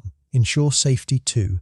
Assess threat. 3. Resist urge to immediately unleash alpha fury. Optional but tempting. You almost smile. Almost the guards return with news. The attacker is a mercenary, no clear affiliation, but the weapon bears a mark that suggests Eastern nobility involvement. Meryn's expression tightens, but she doesn't react with anger. Instead, she begins to formulate a response. Measured, strategic, but firm. Stark listened, offering insights only when asked, his protective instincts now channeled into support, rather than immediate retribution. You witness the delicate balance they're striking. Justice without vengeance, strength without recklessness. It's not easy, but it's necessary. A final light joke drifts through your mind as you watch them. If royal security updates had a changelog, This entry would probably read Patch 1.2, added alpha level protection, fixed bug where assassins thought they could succeed. You suppress the chuckle. The night deepens outside the chamber windows, but inside, the air feels different, charged with a new understanding, a shared resolve. The assassination attempt was a shock, a violation, but it also clarified something. Some bonds aren't forged in calm councils or strategic drills, but in moments of crisis, when protection isn't a duty but a choice. As the immediate danger recedes and plans are set in motion, Meryn and Stark share a quiet moment by the window.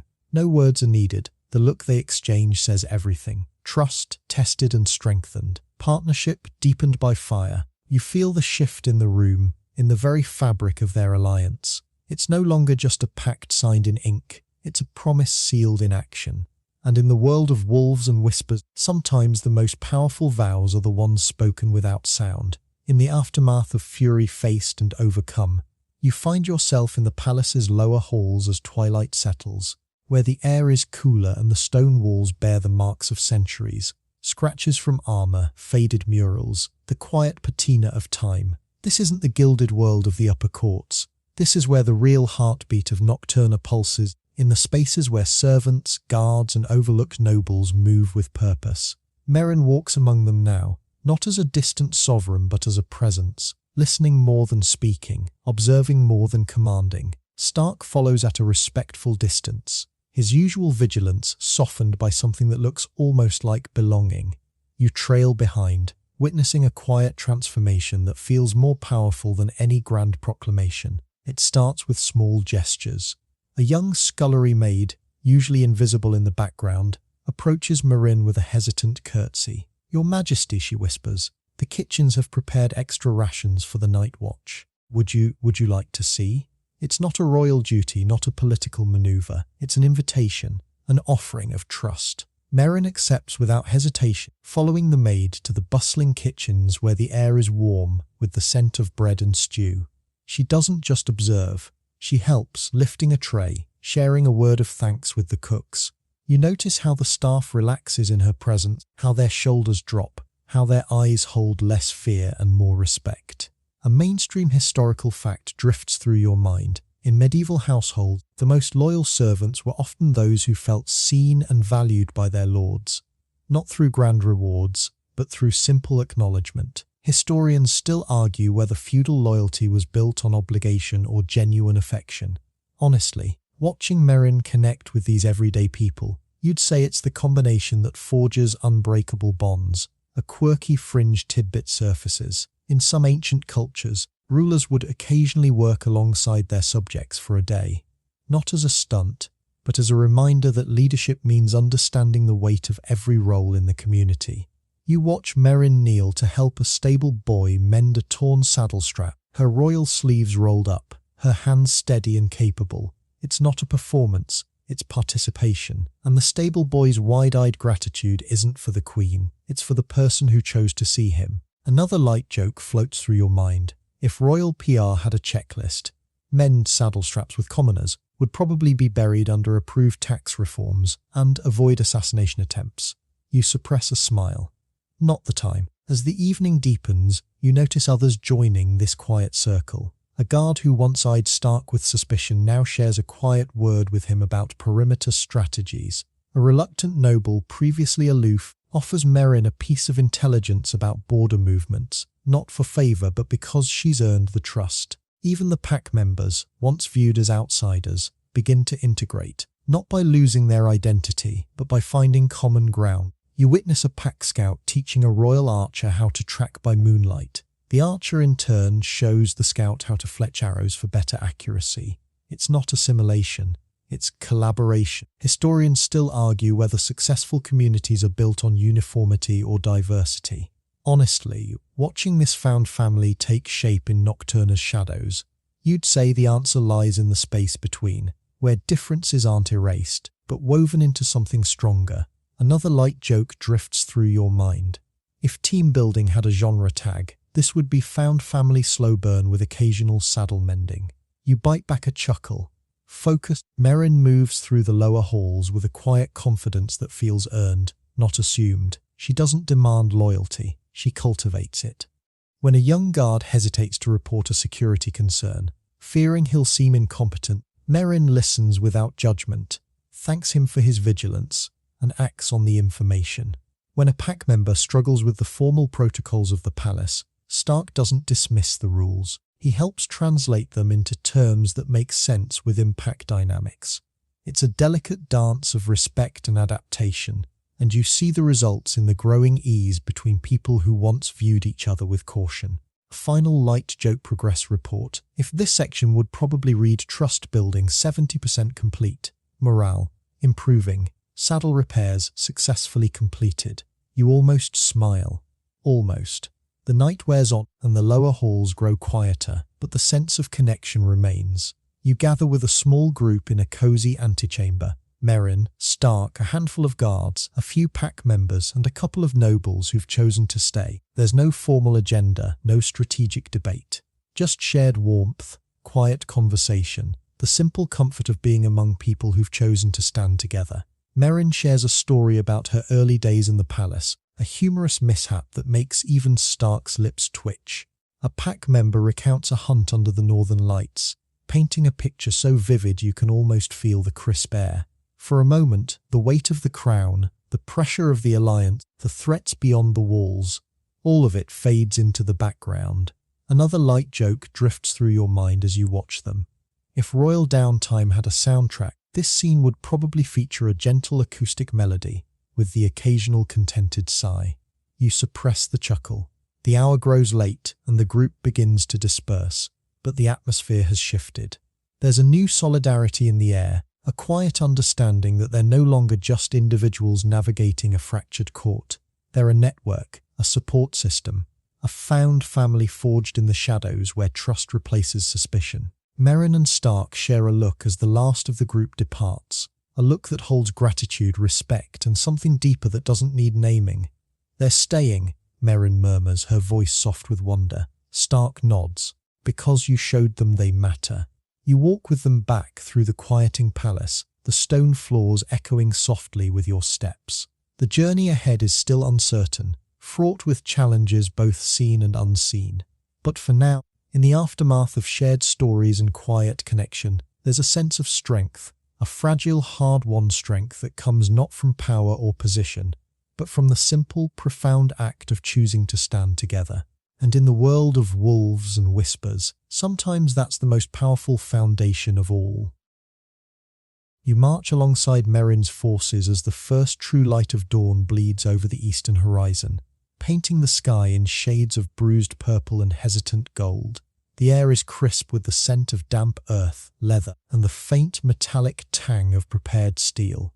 Around you, the army moves with a quiet determination, royal guards in polished armor, pack members with their instinctive grace, and the newly integrated units finding their rhythm together. Meryn rides at the front, not on a ceremonial charger, but on a sturdy mare that matches her practical resolve. Stark flanks her, his presence a steady anchor in the swirling uncertainty of what lies ahead. You walk among the foot soldiers, feeling the weight of each step, the shared breath of an army holding its collective nerve. The drums start softly at first, a distant rhythmic pulse that seems to rise from the earth itself. Then they grow louder, more urgent, echoing over the ruined landscape that stretches before you. Border skirmishes have escalated. What began as isolated raids has blossomed into a coordinated threat that stretches across Nocturna's fractured edges. You can see the signs as you advance. Scorched fields, abandoned villages, the silent testimony of lives upended.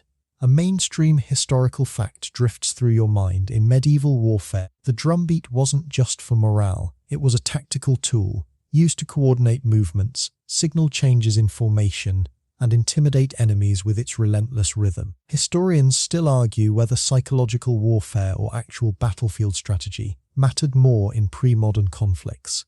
Honestly, listening to those drums echo over the ruin, you'd say they're two sides of the same coin, both designed to break the enemy's will before the first blade is drawn. A quirky fringe tidbit surfaces. In some ancient military tradition, armies would march to the beat of drums made from the hides of defeated foes, a symbolic reminder that victory feeds upon itself. You glance at the drummers ahead, their instruments crafted from local materials, nothing macabre about them. But the symbolism isn't lost on you.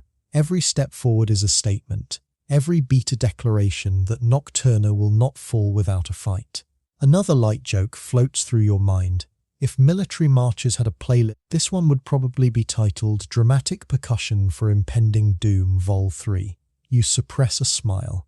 Not the time the terrain grows rougher as you push toward the contested border. Rocky outcrops, tangled underbrush, the remnants of old fortifications that speak of conflicts long past. Meryn calls a brief halt, and you watch as she consults with scouts, her expression focused but calm.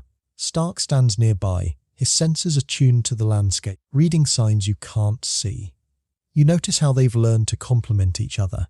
Meryn's strategic mind mapping the broader picture, Stark's instinctive understanding filling in the details. It's a partnership forged in strategy and tested in fire, and you see its strength in the way the army moves. Coordinated, adaptable, resilient. Another light joke drifts through your mind. If battlefield leadership had a user interface, this would be the moment where the synergy meter quietly fills up by another notch. You bite back a chuckle, focus. The drums grow louder as you crest a ridge, and there in the valley below you see them.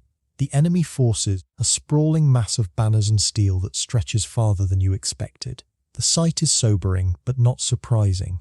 Meryn doesn't flinch. She raises a hand and the army halts in unison, a wave of disciplined stillness that feels more powerful than any charge. Hold, she calls, her voice carrying clearly over the assembled troops.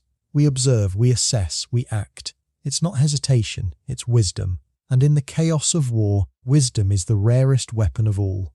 Historians still argue whether the most successful commanders in history were those who acted decisively, or those who waited for the perfect moment. Honestly, watching Meryn balance caution with resolve, you'd say the truth lies in knowing which approach the moment demands. Another light joke surfaces. If war strategy had a flowchart, this branch would probably say if enemy outnumbers you, 1. Don't panic. 2. Seriously, don't panic. 3. Find the high ground. You almost smile. Almost Stark moves to Meryn's side, his gaze scanning the enemy lines. They're expecting a direct assault, he murmurs, low enough that only those closest can hear. Meryn nods. Then we won't give them one. She begins to issue quiet orders, redirecting units, adjusting formations, using the terrain to their advantage. You watch as the army shifts, not with the clumsy chaos of panic, but with the fluid precision of a well-rehearsed dance. Royal archers take position on the ridges. Pack scouts melt into the underbrush to flank. Infantry forms a defensive line that looks impenetrable. It's not just tactics, it's trust. Trust in leadership, in training, in each other. A final light joke drifts through your mind as you take your position. If battlefield updates had a status bar, this one would probably read Army morale, steady. Enemy intimidation, overestimated. Coffee reserves, critically low. You suppress the chuckle. The drums continue their relentless pulse, but now they feel less like a threat and more like a countdown, a rhythm to which Nocturna's forces will write their own answer. Meryn draws her sword, not with a flourish but with quiet certainty. Stark does the same beside her. The signal is given. The army advances, and as you move forward with them, the drums echoing over the ruin, you feel it. Not just the tension of battle, but the strength of unity. This isn't just an army. It's a testament to what can be built when trust replaces suspicion, when strategy blends with instinct, when a queen and an alpha choose to stand together against the storm. The war has awakened, yes, but so has something else. A resolve that runs deeper than fear, a bond that holds firmer than steel. And in the world of drums and ruin, sometimes that's the only advantage you need. The advance has settled into a siege, and you find yourself pressed into the cramped command nook of the border fortress, where the stone walls are damp with condensation, and the air smells of wet wool, wood smoke, and the faint copper scent of dried rain. Space is a luxury none of you can afford right now. You're sitting on an overturned supply crate, knees drawn close, watching Meryn and Stark share a narrow campaign table that's really just a reinforced door propped on 2 barrels. Their shoulders brush when they lean over the parchment maps, and neither pulls away. The courtly distance that once defined their interactions has been stripped away by necessity, replaced by the quiet, unspoken intimacy of survival. You notice how their breathing falls into sync during the rare lulls between enemy bombardments, how their eyes meet across the table without words, how the weight of the crown and the weight of the pack feels suddenly lighter in this confined space. A mainstream historical fact drifts through your mind. In medieval sieges, commanders and soldiers often shared the same cramped barracks and ration lines, a practical reality that routinely dissolved rigid class boundaries and forged unexpected bonds. Historians still argue whether wartime proximity bred genuine affection or was merely a psychological coping mechanism born of extreme stress. Honestly, watching these two navigate the tight quarters with quiet ease, you'd say the line between necessity and connection is beautifully, terrifyingly thin. The fortress groans as another volley of siege engines strikes the outer wall. Dust sifts from the ceiling, settling like pale snow on the maps. Stark pushes back from the table, moving toward the parapet without a word. Meryn follows, her hand resting lightly on the hilt of her sword. You trail behind, boots scuffing on the worn stone steps. The skirmish at the western gate is brief but sharp, a breach attempt, quickly repelled by a coordinated push from the integrated infantry and pack vanguard. When the dust settles, you see Stark leaning against the battlement, pressing a cloth to a shallow gash along his forearm. It's not life-threatening, but it's enough to make his jaw tighten, enough to make Meryn's breath catch. She doesn't call for the field medics.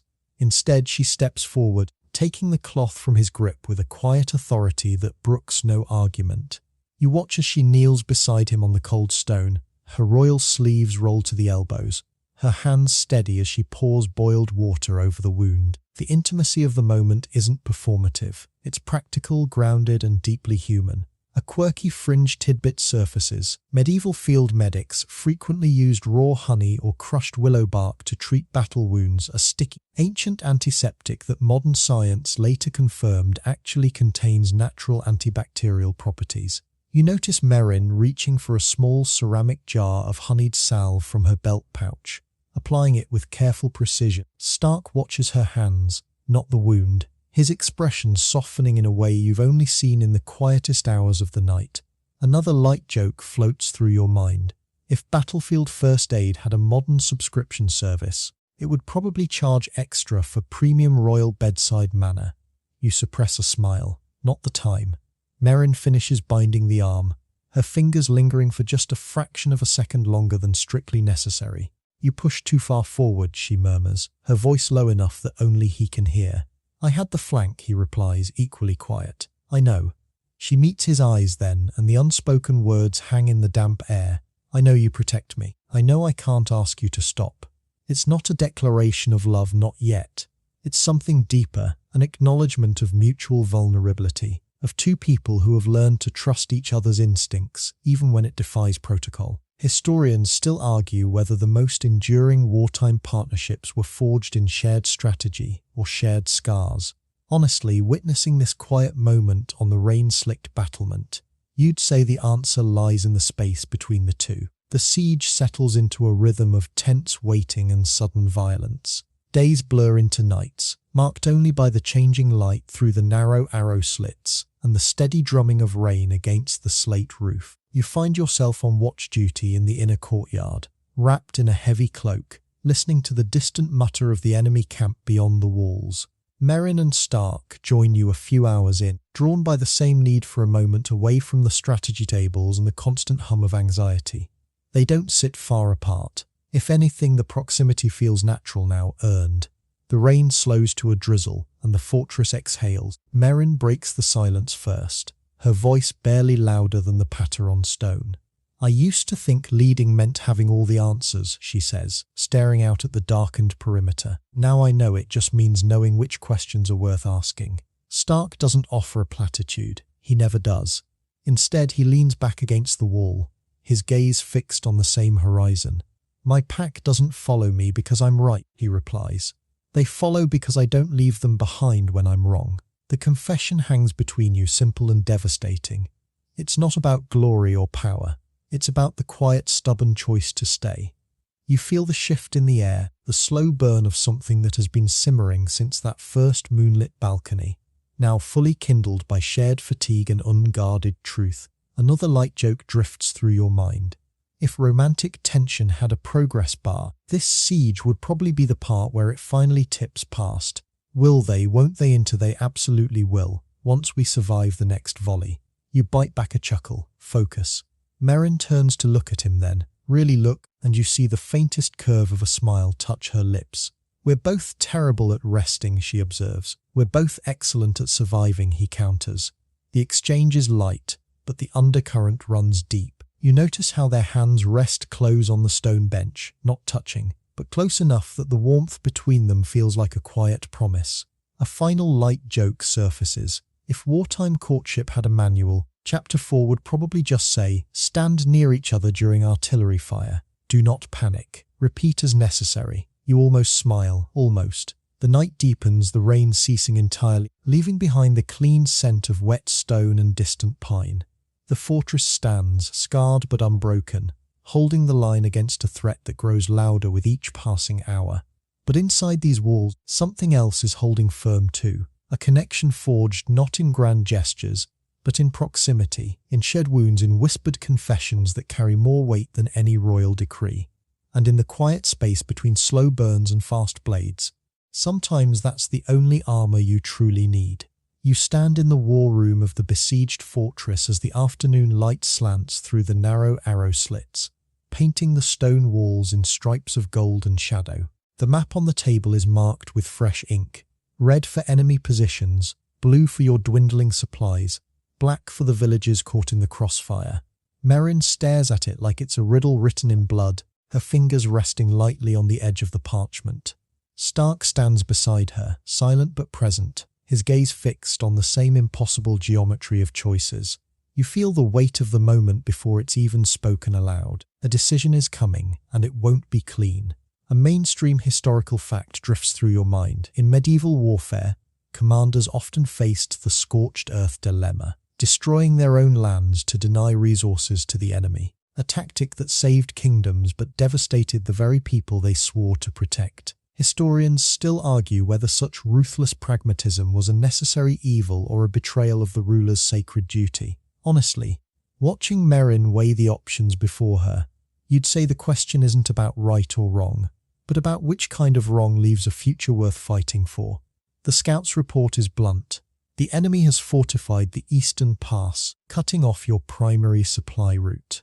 The western valley offers an alternative, but it's lined with 3 small farming settlements, neutral territories that have pledged no allegiance to either side. If Meryn orders her forces through the valley, she secures her supply line but risks drawing the enemy's wrath onto those villages. If she avoids the valley, her army starves and the fortress falls. There is no third option. You watch as Meryn's jaw tightens, her eyes flicking between the map and the faces of her advisors. One of them, a seasoned commander with silver at his temples, speaks first. We take the valley, he says, his voice steady but not unkind. We warn the villagers, evacuate who we can. It's the only way to hold the fortress. A young noble who still believes in the purity of royal honor shakes his head. We cannot sacrifice innocence for strategy. Find another path. The room falls silent, all eyes turning to Meryn, a quirky fringe tidbit surfaces. In some ancient military codes, commanders were required to consult a council of elders, or even cast lots before making morally ambiguous decisions, a ritual acknowledgement that some choices transcend human judgment. You notice Meryn doesn't reach for dice or omens. She simply closes her eyes for a heartbeat, as if listening to a voice only she can hear. When she opens them, there's a new clarity in her gaze, hard-won and heavy. We take the valley, she says, her voice low but unwavering. But we do it right. We send riders ahead at dawn. We help the villagers evacuate. We leave a rearguard to protect those who can't move. It's not a perfect solution. It's not even a good one by any clean moral standard, but it's the best she can forge from the raw materials of necessity. Another light joke floats through your mind. If leadership decisions came with a moral complexity rating, this one would probably max out the scale and then ask for more. You suppress a smile. Not the time. Stark doesn't challenge her choice, he simply nods, then adds, my scouts know the terrain. We'll move faster, quieter. Give the villagers more time. It's not agreement born of blind loyalty, it's support born of shared understanding. You see the flicker of gratitude in Meryn's eyes, quickly masked but real. The orders are issued, the plans set in motion. But you notice the way Meryn's hands tremble slightly as she rolls up the map, the way she takes a slow, deliberate breath before turning to face the room. This isn't the thrill of victory, it's the weight of consequence, and she's carrying it alone, even in a room full of allies. Historians still argue whether the most effective rulers were those who shielded their people from hard truths, or those who shared the burden of difficult choices. Honestly, watching Meryn own this decision without flinching, you'd say the truth lies in the courage to do both, to protect and to be honest. Even when the two feel at odds, another light joke drifts through your mind. If wartime ethics had a user manual, the chapter on impossible choices would probably just say, "Good luck, you'll need it," in very small print. You bite back a chuckle. Focus. The evacuation begins at first light. You ride with the vanguard, watching as royal messengers and pack scouts fan out ahead, warning the villagers, helping families gather what they can carry. The scenes are heartbreaking but not chaotic. People moving with grim determination. Elders carried on litters, children clutching small bundles of belongings. Meryn rides among them, not as a distant sovereign but as a participant, offering words of reassurance, a steady presence in the storm. You see a young mother hesitate, torn between fleeing and staying to protect her home. Meryn dismounts, kneels beside her and speaks quietly. You can't hear the words, but you see the mother nod, tears in her eyes, and take the Queen's offered hand. It's not a grand gesture, it's a human one. And in the morally grey is the rarest compass of all. A final light joke surfaces. If royal evacuation protocol had a flowchart, this branch would probably say, if villagers hesitate, 1. Listen. 2. Validate. 3. Offer hand. 4. Repeat as necessary. Almost. The evacuation succeeds, but not without cost. A small rearguard skirmish with enemy scouts leaves 2 of your soldiers wounded, and one of the villages is partially burned before your forces can secure it. The victory feels hollow, tainted. Back in the fortress war room, Meryn stands before the updated map. The new markings are testament to both success and sacrifice. Stark approaches, his expression unreadable. "We held the line," he says quietly, "at a price." Meryn nods, her gaze fixed on the black ink marking the damaged village. "I know." There's no self-pity in her voice, no defensiveness, just acknowledgement. Another light joke drifts through your mind. If leadership had a progress report, this entry would probably read morally grey choices, executed, casualties, minimized but not eliminated, sleep, still overrated. You suppress the chuckle. The night settles over the fortress, but the weight of the day doesn't lift. You find Meryn on the battlements, staring out at the darkened valley where smoke still curls from the burned village. She doesn't turn as you approach, but you sense she knows you're there.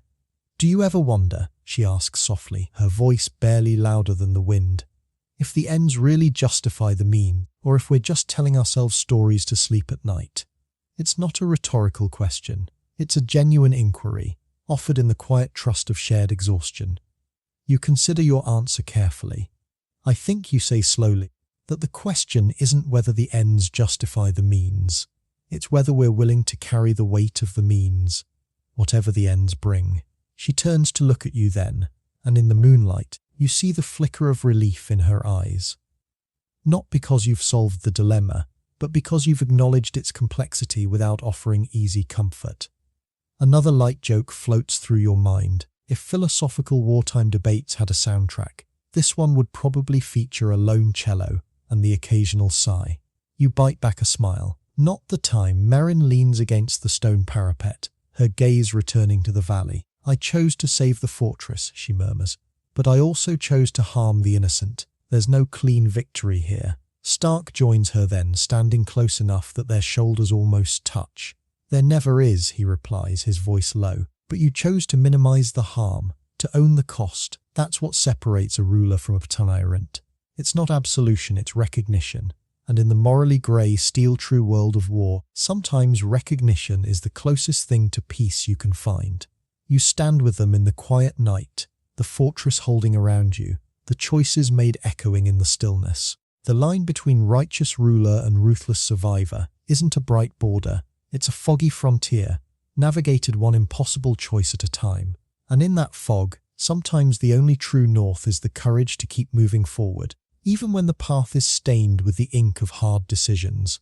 You're sitting cross-legged on a woven rug in the fortress's lower archive, surrounded by ledgers, supply manifests, and the faint smell of old parchment and damp stone. The war outside has settled into a tense stalemate, but inside these walls, a different kind of siege is brewing. Meryn spreads a stack of intercepted correspondence across a low table, her brow furrowed as she traces lines of seemingly mundane trade reports.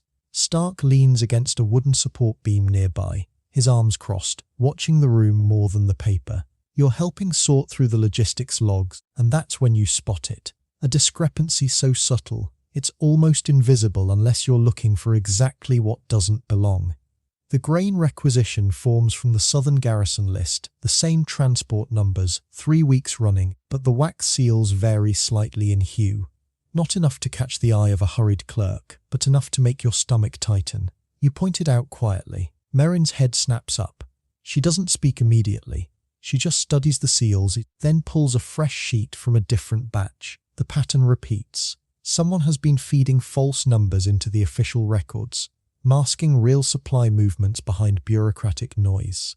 A mainstream historical fact drifts through your mind. During the late medieval period, intelligence networks often relied on double-entry accounting errors to hide troop movements and resource shifts, because no one suspected the boring ledgers of being weapons. Historians still argue whether these paper trails were uncovered by brilliant cryptanalysts or by exhausted clerks who simply noticed when the math stopped adding up.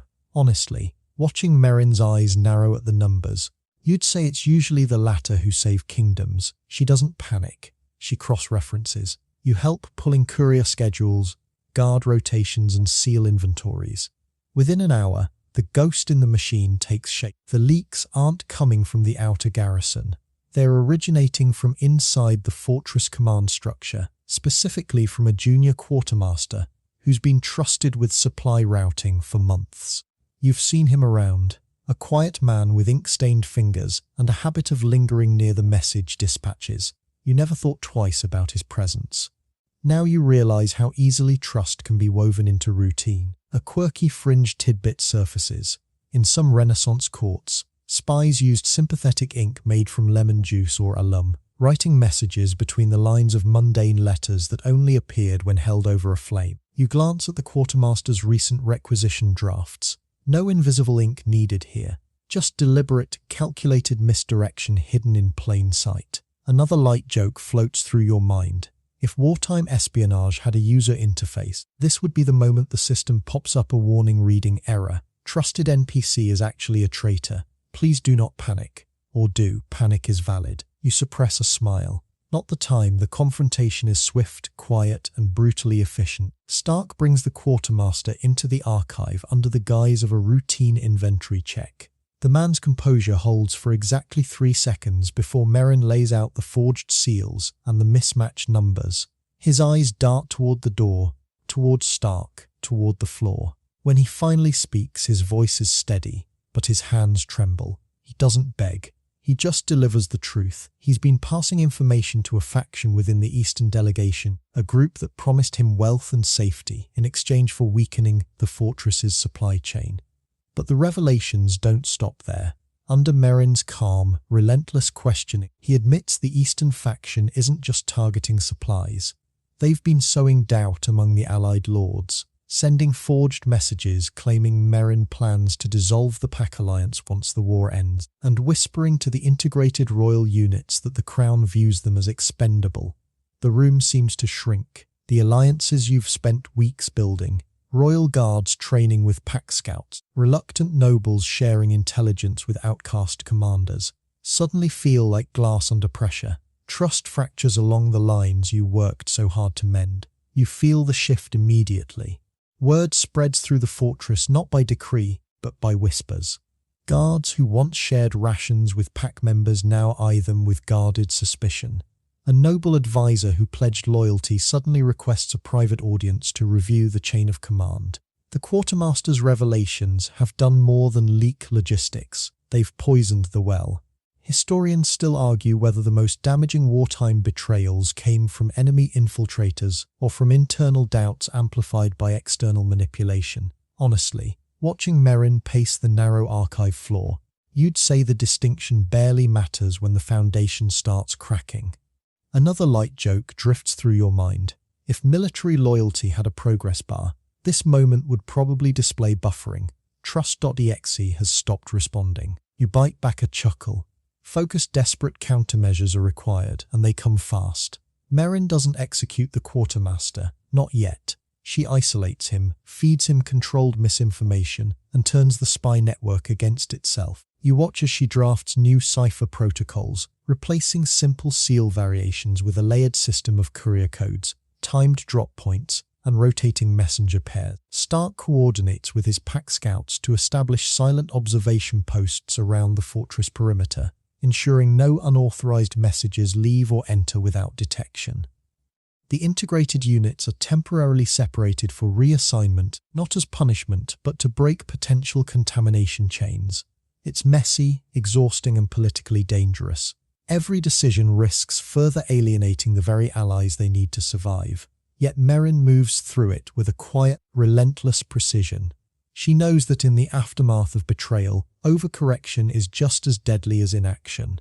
A mainstream historical fact comes to mind. During the 30 Years' War, commanders routinely implemented counterintelligence rotation systems, deliberately shuffling personnel and altering communication channels to flush out moles and restore operational security.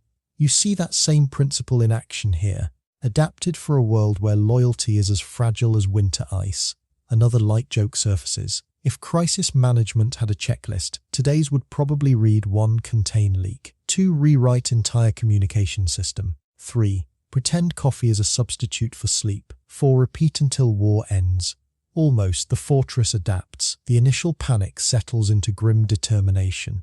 Meryn calls a closed council of the most trusted commanders, royal, pack, and integrated alike, and speaks plainly about the breach. She doesn't sugarcoat it. She doesn't demand blind faith. She simply lays out the new protocols, acknowledges the damage done, and asks for their continued commitment to the shared cause. It's not a speech that inspires glory. It's one that honors reality, and somehow that honesty steadies the room. Stark stands beside her, his presence a quiet anchor, his earlier warnings about fractured loyalties now transformed into shared vigilance. You notice how the guards and pack members listen not with suspicion, but with renewed focus. The betrayal didn't destroy them. It forced them to choose, consciously and deliberately, where their allegiances truly lie. A final light joke drifts through your mind as you watch the council disperse. If wartime trust had a warranty, it would probably say, void if exposed to espionage, bad weather, or excessive optimism. You suppress the chuckle. The night deepens and the fortress settles into a new rhythm, one of heightened awareness, altered routines, and quiet resilience. Meryn and Stark remain in the archive long after the others have left, reviewing the updated cipher keys and mapping out secure communication routes.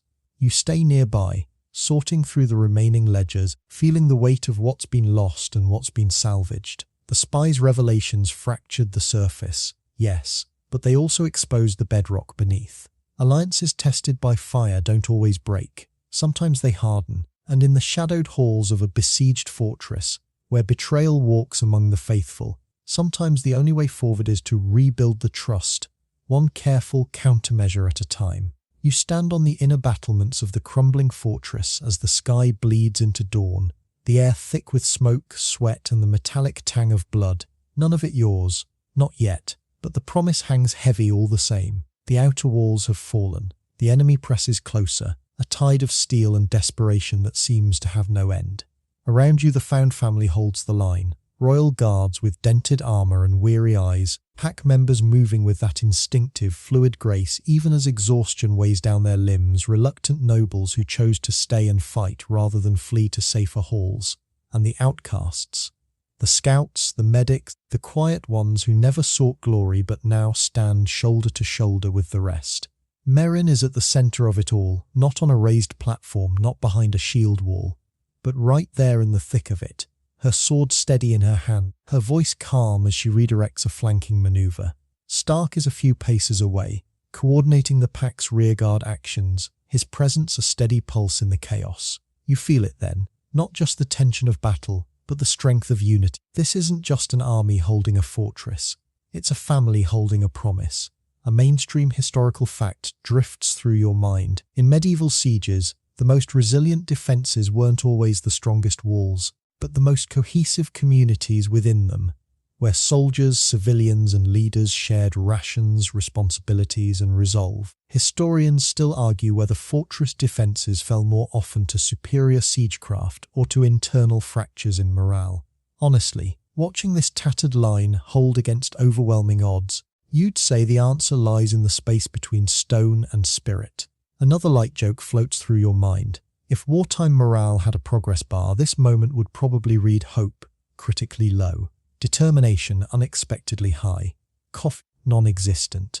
You suppress a smile. Not the time the enemy launches a coordinated assault on the western gate. You watch as the integrated units respond, not with the rigid formations of textbook strategy, but with the adaptive, instinctive coordination they've forged through weeks of shared drills and shared hardship. Royal archers provide covering fire while pack scouts flank through the rubble. Former rivals now move as one, trusting each other's instincts in the heat of battle. You see a young guard, barely more than a boy, stumble under the weight of a fallen comrade's shield. Before he can fall, a pack member is there, hauling him up, nodding once, and moving on. No words, just action, just trust. A quirky fringe tidbit surfaces. In some ancient military traditions, units would adopt shared war cries or symbols not just for identification, but to forge a psychological bond that made retreat feel like betrayal of the self. You notice how the defenders of this fortress don't need a unified banner anymore. Their bond is written in shared glances, in coordinated movements, in the quiet certainty that no one will be left behind. Another light joke drifts through your mind. If team cohesion had a user manual, this chapter would probably just say, stop talking, start trusting, repeat until victory. You bite back a chuckle, focus the assault intensifies. A section of the inner wall cracks under sustained bombardment, sending a shower of stone and dust into the courtyard. For a heartbeat, panic flickers, a gasp, a stumble, a moment of uncertainty. But then Meryn is there, not with a grand speech, but with a simple, steady command. Hold this line, and they do. The noble who once questioned her authority now stands shoulder to shoulder with a pack fighter, their shields locked, their breaths synchronized. The medic who tended to Stark's wound weeks ago now presses a bandage into the hand of a royal sergeant, their eyes meeting in silent understanding. You feel the shift, not a sudden surge of heroism, but a quiet, stubborn refusal to break. Historians still argue whether the most legendary last stands in history were fueled by desperation or by devotion. Honestly, witnessing this moment, you'd say it's the devotion that turns desperation into defiance. Another light joke surfaces. If Fortress Defense had a genre tag, this would be family holds the line against impossible odds. Spoiler, they're very good at it. You almost smile. Almost. The battle rages for hours, the sun climbing higher, the heat adding to the exhaustion. You lose track of time, marked only by the rhythm of clash and retreat, advance and hold. At one point, you find yourself helping to barricade a breached section of wall, alongside a group that includes a former courtier, a pack scout, and a kitchen maid who's wielding a sharpened ladle with surprising effectiveness. No one asks about titles or backgrounds. No one cares. What matters is the task, the trust, the shared goal of keeping the fortress and each other safe. A mainstream historical fact comes to mind. During the Siege of Orleans, Joan of Arc's forces included not just trained soldiers but townspeople, farmers and artisans who fought with whatever tools they had, united by a cause that transcended traditional military hierarchy. You see that same spirit here, in this crumbling fortress, where the definition of warrior has expanded to include anyone willing to stand. A final light joke drifts through your mind as you heave a timber into place. If wartime ingenuity had a rating system, this moment would probably get 5 stars for makeshift barricade creativity and 3 stars for ergonomic design. You suppress the chuckle. The afternoon wears on and the enemy's assaults begin to falter, not because they've been repelled with overwhelming force, but because the defenders' resolve has proven unbreakable. You watch as Meryn and Stark coordinate a counter-push, not to drive the enemy back entirely, but to reclaim a critical vantage point that secures the inner courtyard. It's a small victory, but in the context of a siege that has tested every ounce of their strength, it feels monumental. When they return to the battlements, their armor is scarred, their faces streaked with dust and sweat, but their eyes hold a quiet triumph. They don't embrace, they don't declare victory, they simply nod to each other, a silent acknowledgement of what they've weathered together. Another light joke floats through your mind. If leadership partnerships had a progress report, this entry would probably read morale resilient, trust tested, sleep still a myth. You bite back a smile. Not the time. As dusk begins to settle, the enemy withdraws to regroup, leaving the fortress battered but unbroken. The defenders don't cheer, they don't celebrate, they simply tend to the wounded, reinforce the walls and share what rations remain. You find yourself sitting on a stone step beside Meryn and Stark, the three of you watching the smoke curl into the twilight sky. No one speaks for a long moment. Then Meryn murmurs, her voice rough with fatigue but steady with conviction, "We held." Stark nods together. You feel the weight of those words not as a conclusion but as a promise. The fortress is crumbling, yes, the war is far from over, but the found family stands, oath-sworn hearts beating in unison, tattered lines holding firm against the storm. A quirky fringe tidbit surfaces one last time. In some ancient cultures, warriors who survived impossible sieges were said to carry a piece of the fortress's spirit within them, a quiet strength that could never be taken, only shared. You look around at the faces in the fading light, the guards, the pack members, the nobles, the outcasts, and you see that spirit reflected in each of them. It's not about glory or victory, it's about the choice to stand, to trust, to protect what matters, even when the odds are stacked against you. Historians still argue whether legendary last stands changed the course of wars or simply became the stories that inspired future generations. Honestly, sitting here in the quiet aftermath, you'd say the answer doesn't matter. What matters is that they stood. And in the world of oath-sworn hearts and tattered lines, sometimes standing together is the only victory you need. The quiet of the previous evening doesn't last. It never does. Before the last ember in the courtyard fades, the drums begin again, but this time they're yours. You wait to the sound of boots on stone, not the hesitant shuffle of exhausted defenders, but the sharp, rhythmic strike of warriors preparing for a final push. Meryn's strategy has shifted from endurance to offense, and the weight of that decision falls squarely on the shoulders of the man already strapping on his armor. You find Stark in the armory courtyard, surrounded by a tight circle of pack scouts and integrated infantry. The air is cold, carrying the scent of oiled leather and damp earth. He isn't shouting, he doesn't need to. His presence alone draws eyes, aligned spines and deep breaths. When he finally speaks, his voice is low, measured, cutting through the morning chill like a drawn blade. "We break the western ridge," he says, "not to run, to shatter their command. Once their line fractures, the siege ends." It's a desperate vanguard maneuver, thin on numbers, heavy on risk, but you feel the shift in the air, not panic but purpose. You step into the formation without hesitation. This isn't about glory, it's about survival. And when the alpha moves, you follow. The muster is swift. No ceremonial banner, no lengthy prayers. Just the quiet clasp of armor, the checking of blade edges, the shared glance that says everything words cannot. A mainstream historical fact drifts through your mind as you fall into line. Medieval armies often relied on the forlorn hope, a voluntary vanguard of seasoned fighters who would breach enemy fortifications or siege lines first. Knowing their survival rate was notoriously low, it wasn't punishment. It was the ultimate test of trust and tactical necessity. Historians still argue whether these desperate charges were born from tactical brilliance or sheer desperation. Honestly, standing here as Stark adjusts his grip on his sword, you'd say it's the kind of clarity that only comes when there are no safe options left.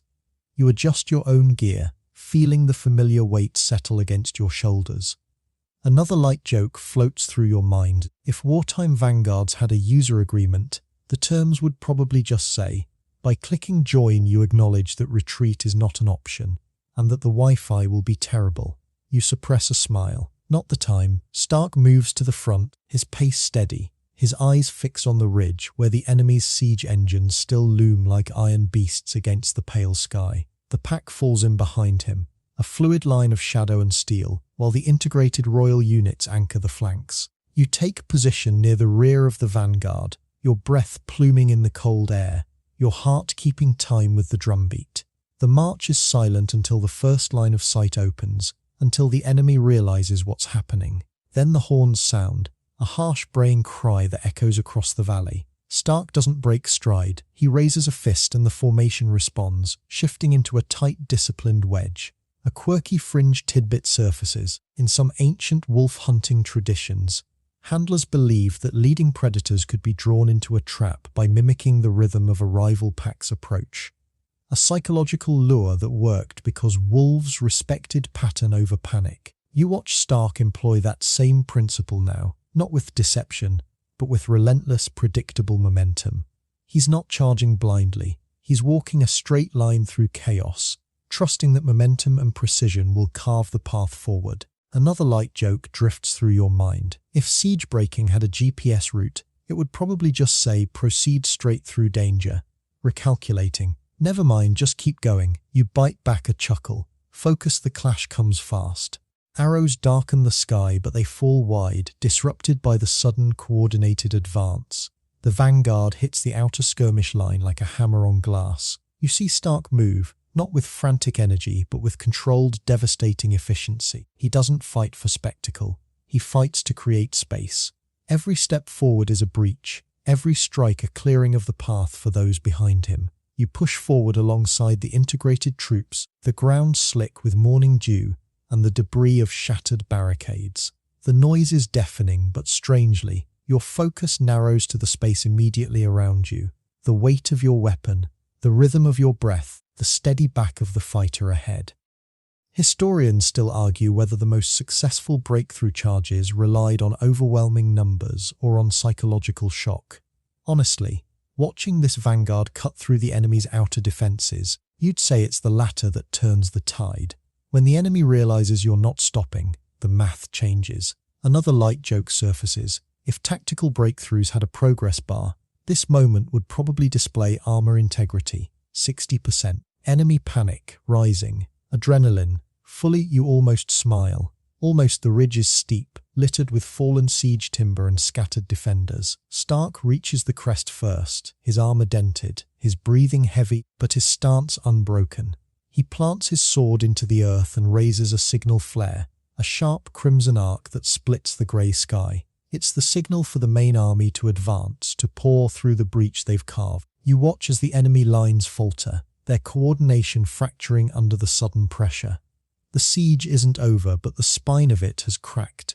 You feel the exhaustion hit then, a heavy wave that threatens to pull you under, but you stay upright, riding the momentum of survival. A final light joke drifts through your mind. If Battlefield Vanguard Duty had a customer review, it would probably read 1 star for comfort, 5 stars for results. Would not recommend for casual weekend trips. You suppress the chuckle.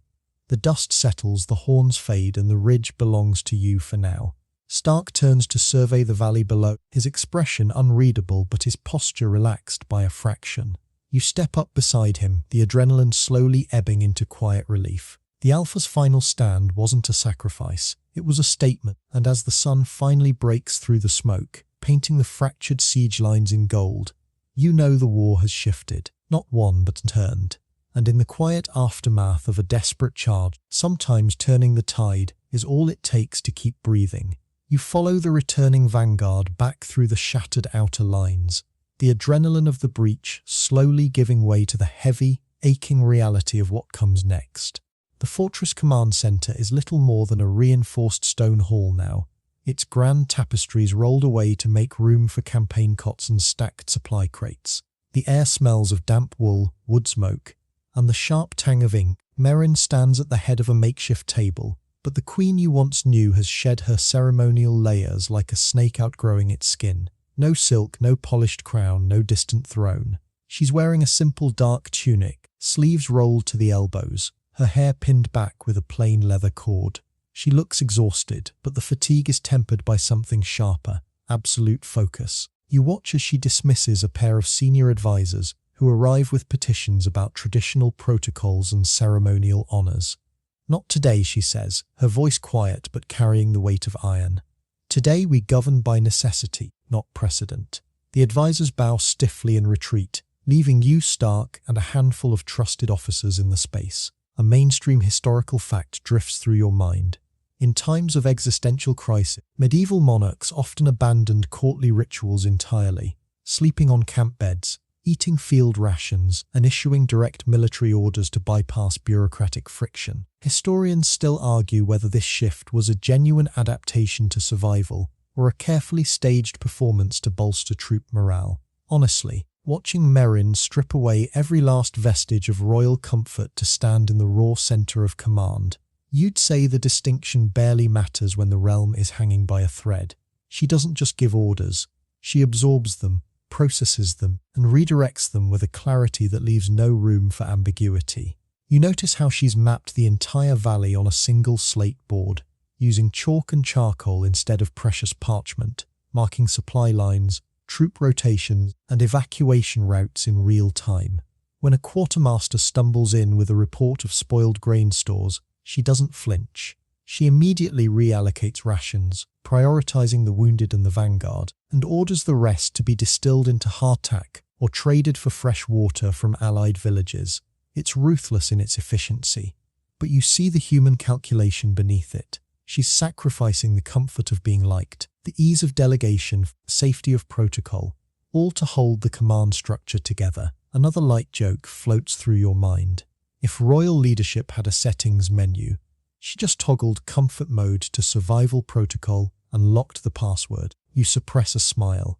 Not the time. Stark watches her from near the hearth, his arms crossed, his expression unreadable but deeply attentive. He doesn't interfere. He knows this isn't his domain to command. It's hers to claim, and she's claiming it completely. A quirky fringe tidbit surfaces. In some early modern European campaigns, rulers wore a secondary war crown or iron circlet instead of their ceremonial gold one, a physical symbol that comfort and luxury were temporarily suspended in favor of duty and discipline. You notice Meryn has done the same, though her crown is invisible. It's in the way she stands, in the way she meets every exhausted gaze without blinking, in the way she refuses to sit while her commanders are forced to remain on their feet. She's not asking for loyalty anymore. She's embodying it. Historians still argue whether the most effective wartime rulers were those who shared the hardships of their soldiers, or those who maintained an aura of untouchable authority to inspire awe. Honestly, watching Meryn bridge both extremes in real time, you'd say true command isn't about choosing one or the other. It's about knowing when to bleed with the troops and when to bear the weight alone. The hours stretch into the deep night. A lantern burns low on the table, casting long, wavering shadows. You bring her a cup of bitter tea and a strip of dried bread. She takes it with a murmured thanks, but doesn't eat. She's reviewing a dispatch from the eastern flank, her finger tracing the route of a retreating enemy contingent. "They'll regroup," she says quietly, more to herself than to anyone. "And when they do, we won't have the luxury of hesitation." She sets the cup down untouched and turns to the slate board. "Rotate the 3rd Battalion to the ridge. Double the watch on the supply cache. If anyone complains, send them to me." The words aren't shouted. They're delivered with a quiet finality that brooks no argument. You feel the shift in the room, a subtle realignment of power, not through force, but through unwavering presence. Another light joke drifts through your mind. If wartime command had a customer service rating, Meryn's approach would probably be listed as strictly no refunds, all sales final, and please direct all complaints to the monarch. You bite back a chuckle. Focus: a courier arrives with news from the forward scouts. The enemy's command tent has been relocated, but their supply trains are vulnerable. Meryn doesn't celebrate. She calculates. She orders a targeted strike, small, precise, designed to cripple logistics without overextending the already battered forces. It's a commander's move, not a sovereign's. She's no longer ruling from a distance. She's in the trenches of decision-making, every choice carrying the weight of lives and loyalty. You notice the way her hands tremble slightly when the room goes quiet, the way she presses her thumb against her palm to ground herself. The crown isn't on her head, but you've never seen her wear it more fully. A mainstream historical fact echoes in your memory. During the 100 Years' War, French and English commanders alike learned that absolute command often required the leader to physically remove themselves from the safety of the rear guard. Because proximity to the front lines forced faster, clearer decisions under pressure. You see that same principle in action here. Meryn has burned the bridge between comfort and command. There's no going back to the gilded halls, the polite negotiations, the easy compromises. She's chosen the fire. Another light joke surfaces. If leadership had a subscription tier, she just upgraded to unlimited authority, premium stress. You almost smile. Almost. Stark finally steps forward, offering a quiet word of confirmation on the strike plan. Their exchange is brief, efficient, but you catch the undercurrent.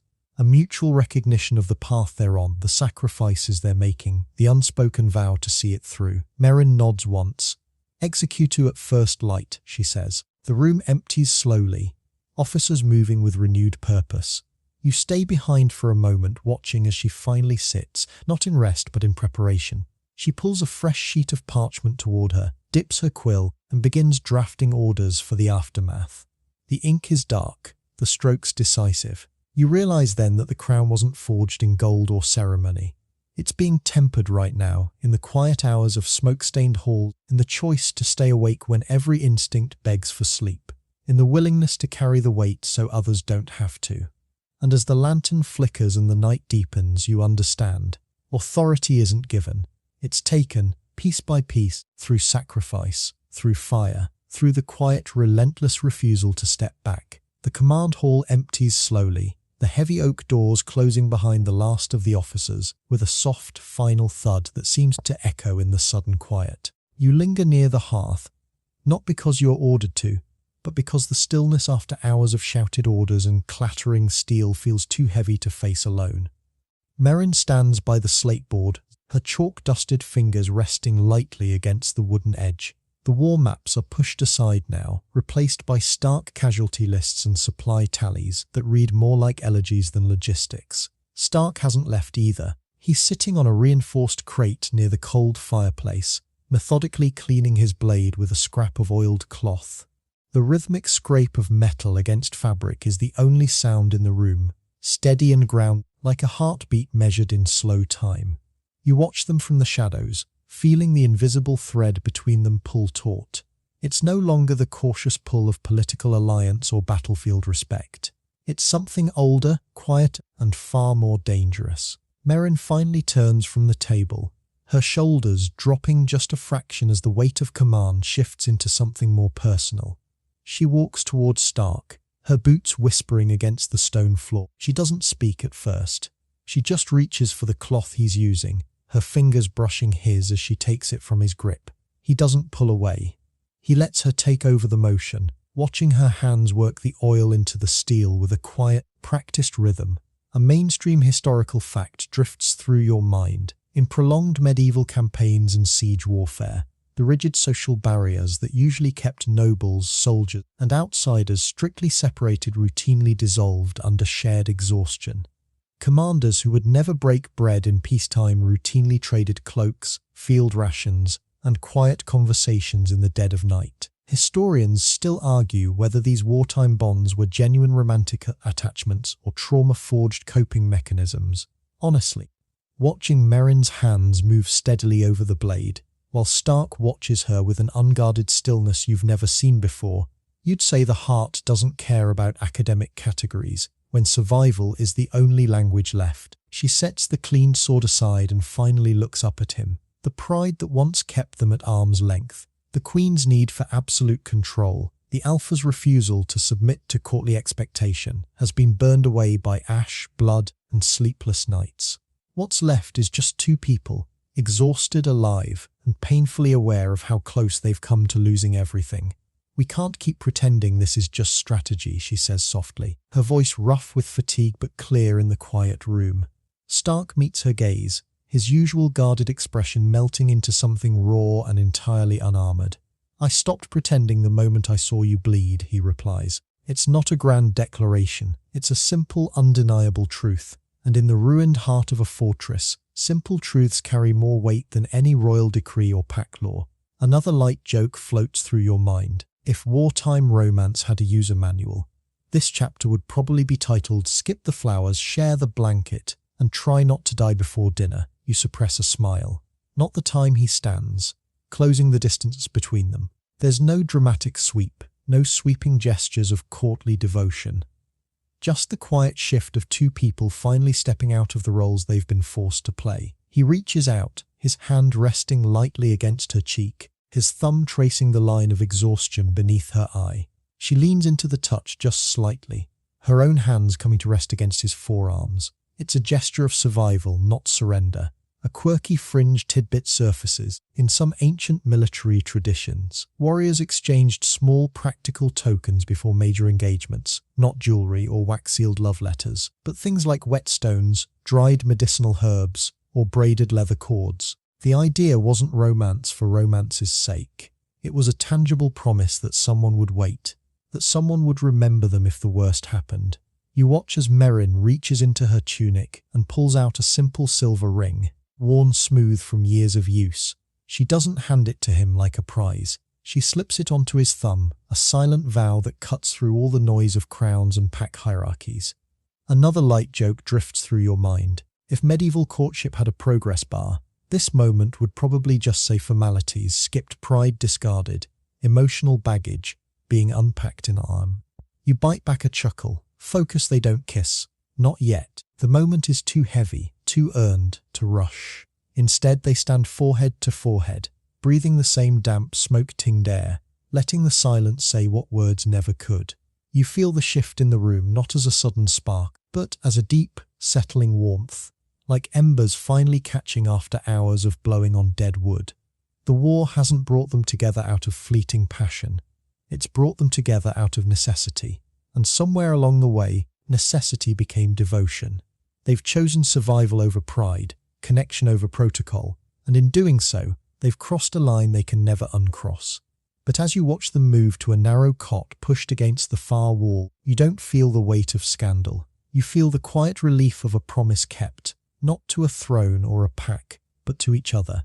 They sit, shoulders touching, sharing the weight of the night without needing to carry it alone. Meryn rests her head against his shoulder, her eyes closing for the first time in days. Stark's arm comes around her, not as a claim but as an anchor. Another light joke surfaces. If royal pack relations had a terms and conditions agreement, the fine print would probably just say, "Pride void if fortress falls. Survival supersedes all etiquette. Please hydrate." You almost smile. Almost. The fortress groans in the wind outside, but inside, the air is still. You notice how their breathing sinks, how the tension that's held them rigid for weeks finally unspools into something fragile but real. This isn't a fairy tale ending. It's a wartime truce of the heart, forged in smoke and sealed in silence. Historians still argue whether the most enduring partnerships in history were born from political convenience or genuine affection.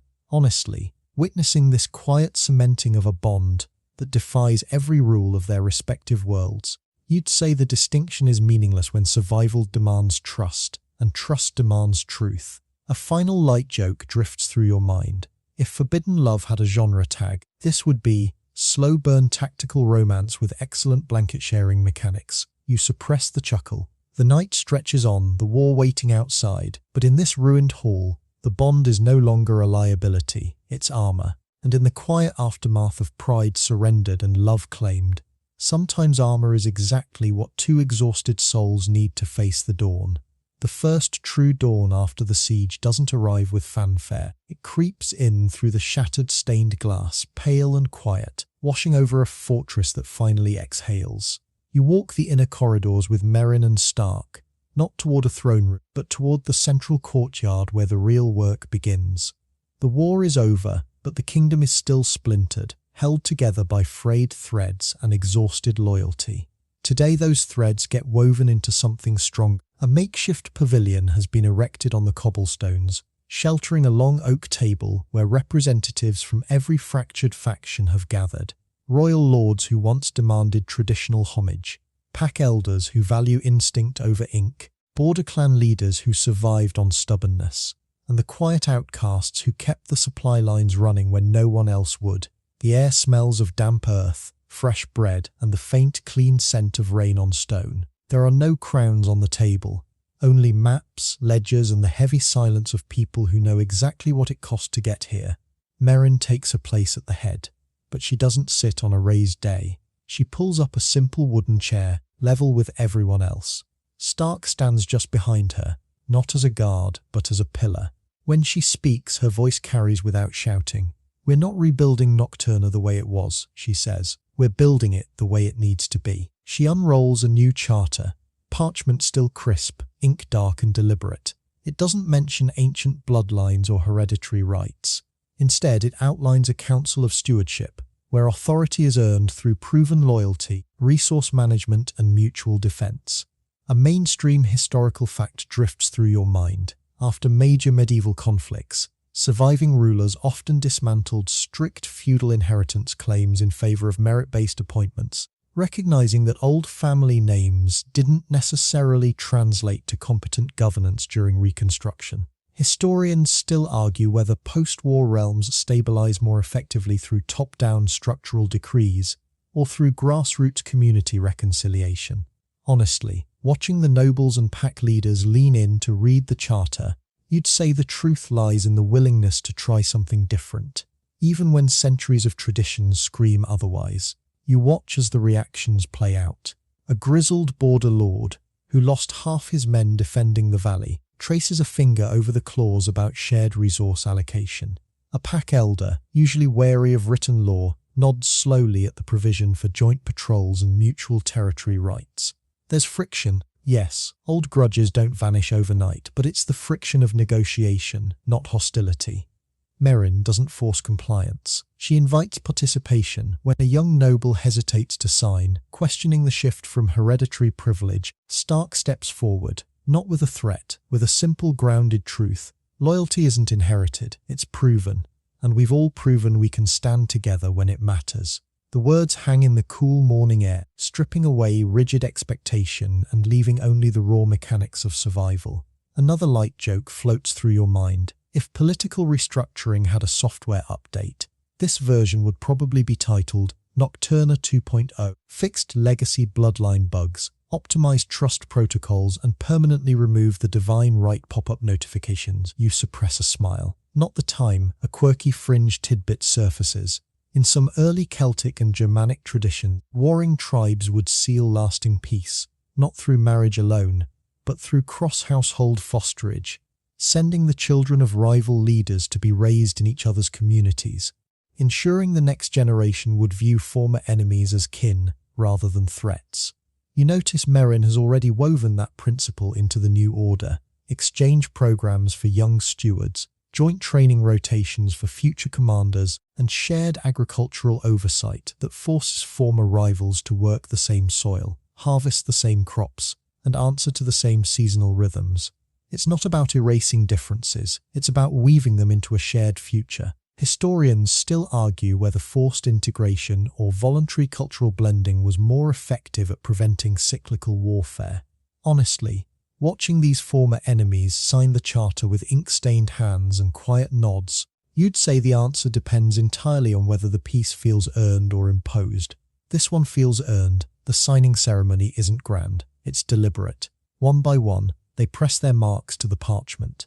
Some use wax seal, others carve personal sigils into the margin, and a few dip their fingers in dark ink and leave a print. Each mark is a promise, not to a distant throne but to each other. You feel the shift in the courtyard's energy, a quiet realignment, like stones settling into a newly laid foundation. Another light joke drifts through your mind. If realm building had a customer review, this phase would probably read, 5 stars for emotional labor, 0 stars for bureaucratic downtime. Highly recommend bringing extra ink and snacks. You bite back a chuckle. Focus. Meryn watches the final signature dry, her expression softening in a way you rarely see. She's not celebrating a victory, she's acknowledging a beginning. Stark moves to her side, his shoulder brushing hers in that familiar, grounding way. They don't need to speak. The realm is healing, not through magic or sudden miracles, but through the slow, stubborn work of choosing trust over suspicion, Cooperation over control. As the council disperses, the courtyard fills with the sounds of normalcy returning. Carpenters repairing the outer gates, medics restocking supplies, cooks tending to large hearths that will soon feed more than just soldiers. You walk with Meryn and Stark toward the eastern balcony, the same spot where their bond first sparked in the dark. The city below is scarred, yes, but it's moving. Smoke rises from chimneys instead of siege engines. Banners are being replaced, not with isolated royal insignia, but with new standards that blend pack motifs with civic crests. It's a visual testament to the new order.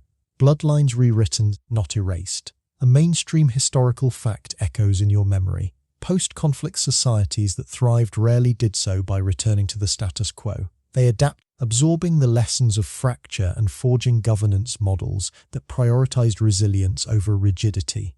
You see that adaptation unfolding in real time. The afternoon light stretches long and golden across the courtyard. Meryn leans against the stone railing, her gaze following a group of former royal guards and pack scouts walking side by side toward the training grounds. "It's fragile," she murmurs, "but it's ours." Stark nods. "Fragile things can be strong. You just have to handle them right." You stand beside them, feeling the quiet weight of a realm stepping out of survival mode and into something steadier. The splintered pieces are still visible, the cracks in the stone, the scars on the land, the memories of what was lost. But they're no longer dividing lines, they're seams, and in the quiet aftermath of a kingdom healed, sometimes seams are exactly what hold everything together. You stand on the eastern balcony as the last light of day softens into twilight, the sky painted in gentle washes of lavender and gold that seem to apologize for the violence they once witnessed.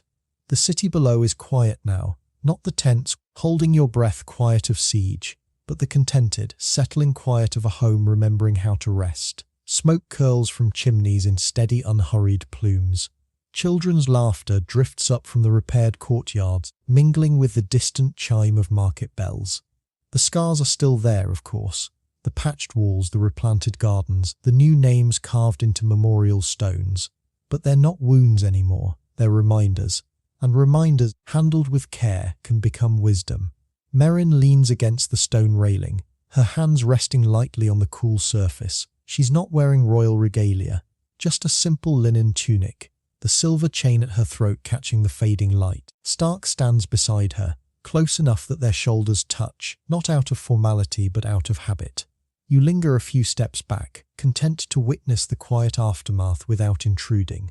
The journey that began in ashes has led here, not to a perfect peace, but to a lasting one. A mainstream historical fact drifts through your mind as you watch the city settle. Post-conflict societies that thrived rarely did so by erasing the past, but by integrating its lessons into a new collective identity. Memorials built alongside markets, stories of loss shared around hearths as well as councils. Historians still argue whether true healing requires public reckoning or private forgiveness. Honestly, watching Nocturna breathe again, you'd say it needs both, woven together like threads in a tapestry that acknowledges every colour, even the dark ones, a quirky fringed tidbit surfaces.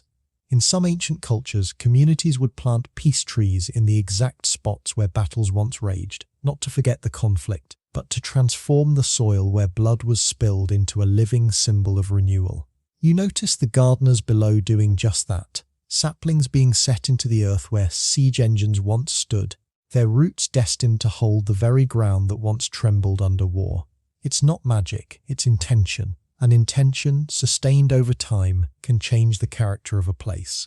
Another light joke floats through your mind. If Realm Recovery had a progress bar, this moment would probably read, scars, visible, hope, growing, finally optional. You suppress a smile. Not the time, Meryn speaks softly, her voice barely louder than the evening breeze. "Do you remember," she asks, not turning, "the first night we stood here, when everything felt like it was hanging by a thread?" Stark nods, his gaze following hers over the city. "I remember the weight of your crown," he replies, "and the weight of my pack, and how neither felt lighter until we chose to carry them together. It's not nostalgia, it's acknowledgement. The pull that once felt dangerous, unspoken, forbidden, has settled into something steady, something that doesn't demand grand declarations to be real. You feel the truth of it in the quiet space between them, a bond that doesn't need to prove itself anymore, because it's already woven into the foundation of what they've built.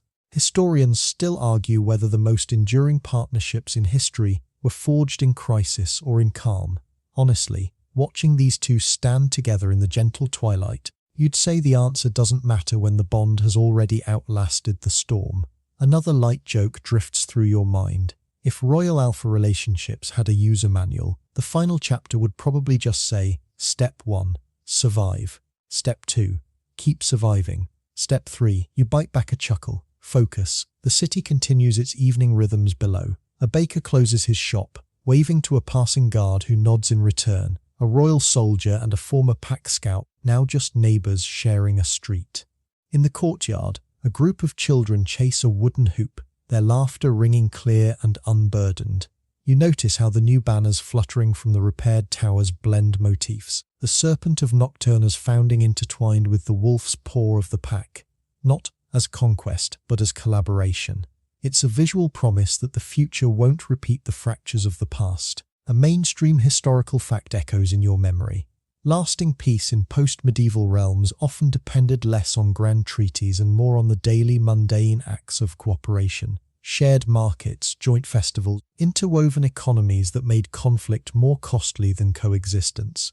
You see that principle alive here, in the quiet commerce of a city learning to trust itself again. A final light joke surfaces. If legacy building had a rating system, this moment would probably get 5 stars for emotional resonance and 4 stars for aesthetic banner design. You almost smile, almost. Meryn turns from the railing then, her expression soft but resolute. It's not perfect, she says, her voice carrying the weight of hard-won wisdom. It never will be, but it's ours, and that's enough. Stark meets her gaze, and the look they share needs no words. It's a promise to keep choosing this, to keep building, keep healing, keep standing together, even when the easy path would be to retreat into old roles. You feel the quiet certainty of it, not as a conclusion, but as a commitment. The journey that began in ashes hasn't ended in a blaze of glory. It's ended in a whisper of dawn, in the gentle understanding that scars don't have to define you. They can remind you of how far you've come. The balcony grows still as the last light fades, and you feel the story settling around you like a soft blanket. The journey is complete now, the crown forged in fire, the bond sealed in silence, the realm healed not by magic but by choice. Let your breath slow. Let your shoulders drop. The battles are over. The whispers have stilled. Nocturna rests, and so can you. Imagine the cool evening air on your skin, the gentle weight of a well-worn cloak, the quiet hum of a city that has remembered how to dream. There is no more strategy to map, no more walls to hold, no more impossible choices to make. Just the soft rhythm of peace, settling over the land like moonlight on still water. You did not just witness this story. You walked its path, felt its weight, shared its hope. And now as the stars begin to pierce the velvet sky, you can let it all go. The crown is secure, the pack is safe, the love is real. And you, dear listener, are exactly where you need to be. Safe, warm, and drifting towards sleep. The balcony, the banners, the quiet city, replaced now by the gentle darkness behind your eyelids. Breathe in, breathe out. The story is done. The piece is yours. Sleep well. End of script. Sweet dreams.